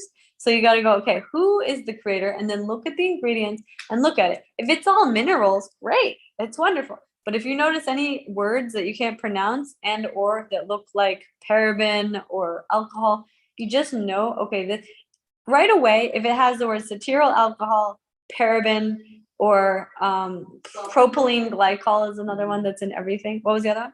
I said sulfate. Yes, sulfate. Sometimes they say sulfonate where it's like. Yeah. So these are all little disguise words for chemicals. So it's saying this has chemicals. So because if it's a natural thing that's really good for your skin, they won't put any of that. I guess it's quite hard to find them. Well, that's the thing. It's like there are more and more, but it's mostly like products that are not, that's what Ray was saying, like it's products that are not designed to sit on a shelf for a year. Because the reason they put all that is so it'll last forever and they could sell it for 3 years from now and still get the same price. But if it was a product like an organic, all natural product that will probably lose quality in 10 days and or go bad, you know, they won't make as much money, right? Because it won't last on the shelf. That's also the reason they got into doing GMO food, because when they genetically modify the food, it can sit on the, you can take a genetic modified tomato, it will sit on the shelf for a month, but a normal tomato will rot within 3 days. You know that that tomato is not good for you if it's lasting a month without rotting. There was a study that showed, I don't know if you guys ever saw this, but there was like this guy, he had put like a hamburger and fries from McDonald's like in the garage, and a year later it still didn't mold. I saw one that was like 10 years later. Yeah. Same with the Yeah. margarine. And So yeah, they put the margarine and outside Crisco, and take the Crisco, lid off. Bugs won't touch it. yeah, Doesn't really melt. It just sits there. yeah. So you just see, okay, if this It's like product 2 will months not or even later. rot or melt in 10 years is not good for my, because organic means that it naturally biodegrades. That's what organic does. So if you're getting something that says that it's natural, but it's any of that, then you know it's not. So hopefully you guys, that's helpful. Let me see. We had a couple comments. Let's see. Pamela says, yes, I've heard about toxic beauty. I need to see that. Lori said the detox market has a good selection of makeup made ethically. Okay, so there's a store. Is that a store, Pamela? The detox market, and it's ethically makeup. Yeah, Abigail you can look at it online. They have like a whole bunch of really cool stuff made by Oh, yeah. small businesses and stuff. That's so cool. I remember my sister told me, because my sister's a organic esthetician in San Francisco. So she actually told me about the detox market. That's so cool. Thank you for sharing that. Everybody was happy to hear that. Abigail said, quite often you can buy an organic product and it's not actually the product that is organic, but the packaging. That's so true too. That's right. So that's what I'm saying, greenwashing. They use the word organic, but it's not the product. It's maybe the box. This paper is organic, so we're calling the product organic. See what I mean? So you gotta always look at the ingredients. That's a really good point, Abigail. Yeah, that's how they do it. All in the manipulation in the name of the profit. Pamela said, and hair products and face and wash and all of this. Exactly. That's so cool, Pamela. All right, so if you guys want to check out the detox market, I think they have an online. It's a website, and they have different options. So this is like, this is the tip of the iceberg, but you guys start to see that like when it comes to being healthy and like actually making these conscious decisions, there's a whole bunch of stuff to look at.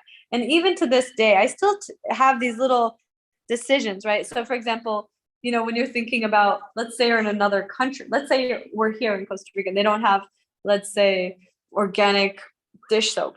So then I think she's using palm olive or whatever, like the kind that's not good, but it's not the worst, right? So you got to decide what's going to be okay and what's definitely not okay. And what's like, I'm going to make that transition as it's possible. Because for some people, it's difficult to find certain things where they live because they live remotely, they don't have Amazon, and or it's just really expensive, for example, to have the healthy alternative. I always say, when people say it's too expensive, I always say, actually, this is going to save you money over time because you're not going to get sick. Like it's a preventative against getting sick. Whereas most people wait till they get sick and then they try to heal themselves, or they try, then they end up spending the money on doctor bills instead. So it's like, okay, this is like your insurance, how you eat, your organic food that you consume.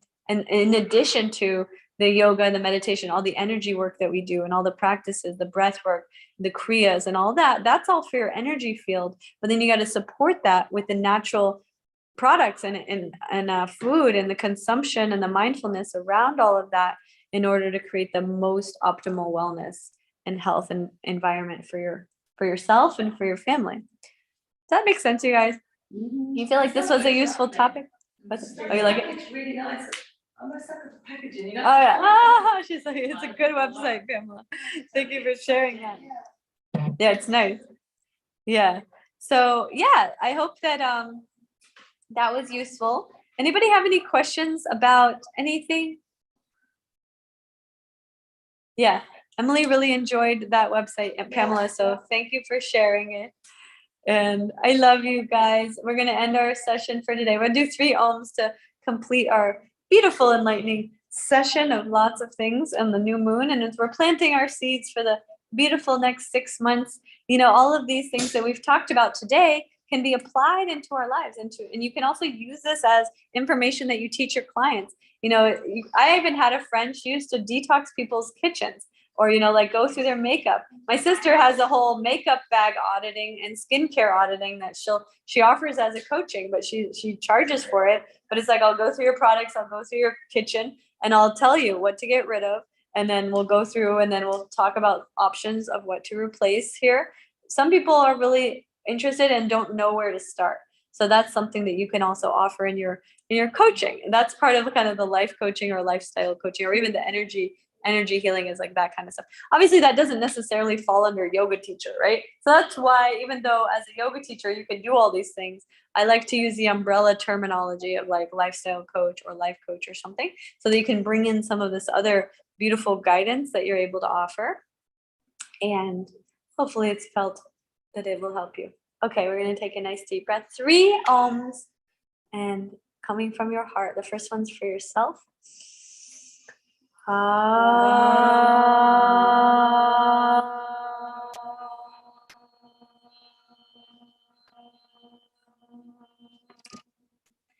Inhale, the second one is for your family, your community. Inhale.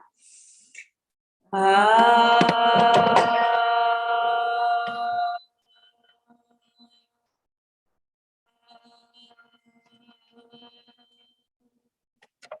the last one is for the whole world and all of humanity. Inhale.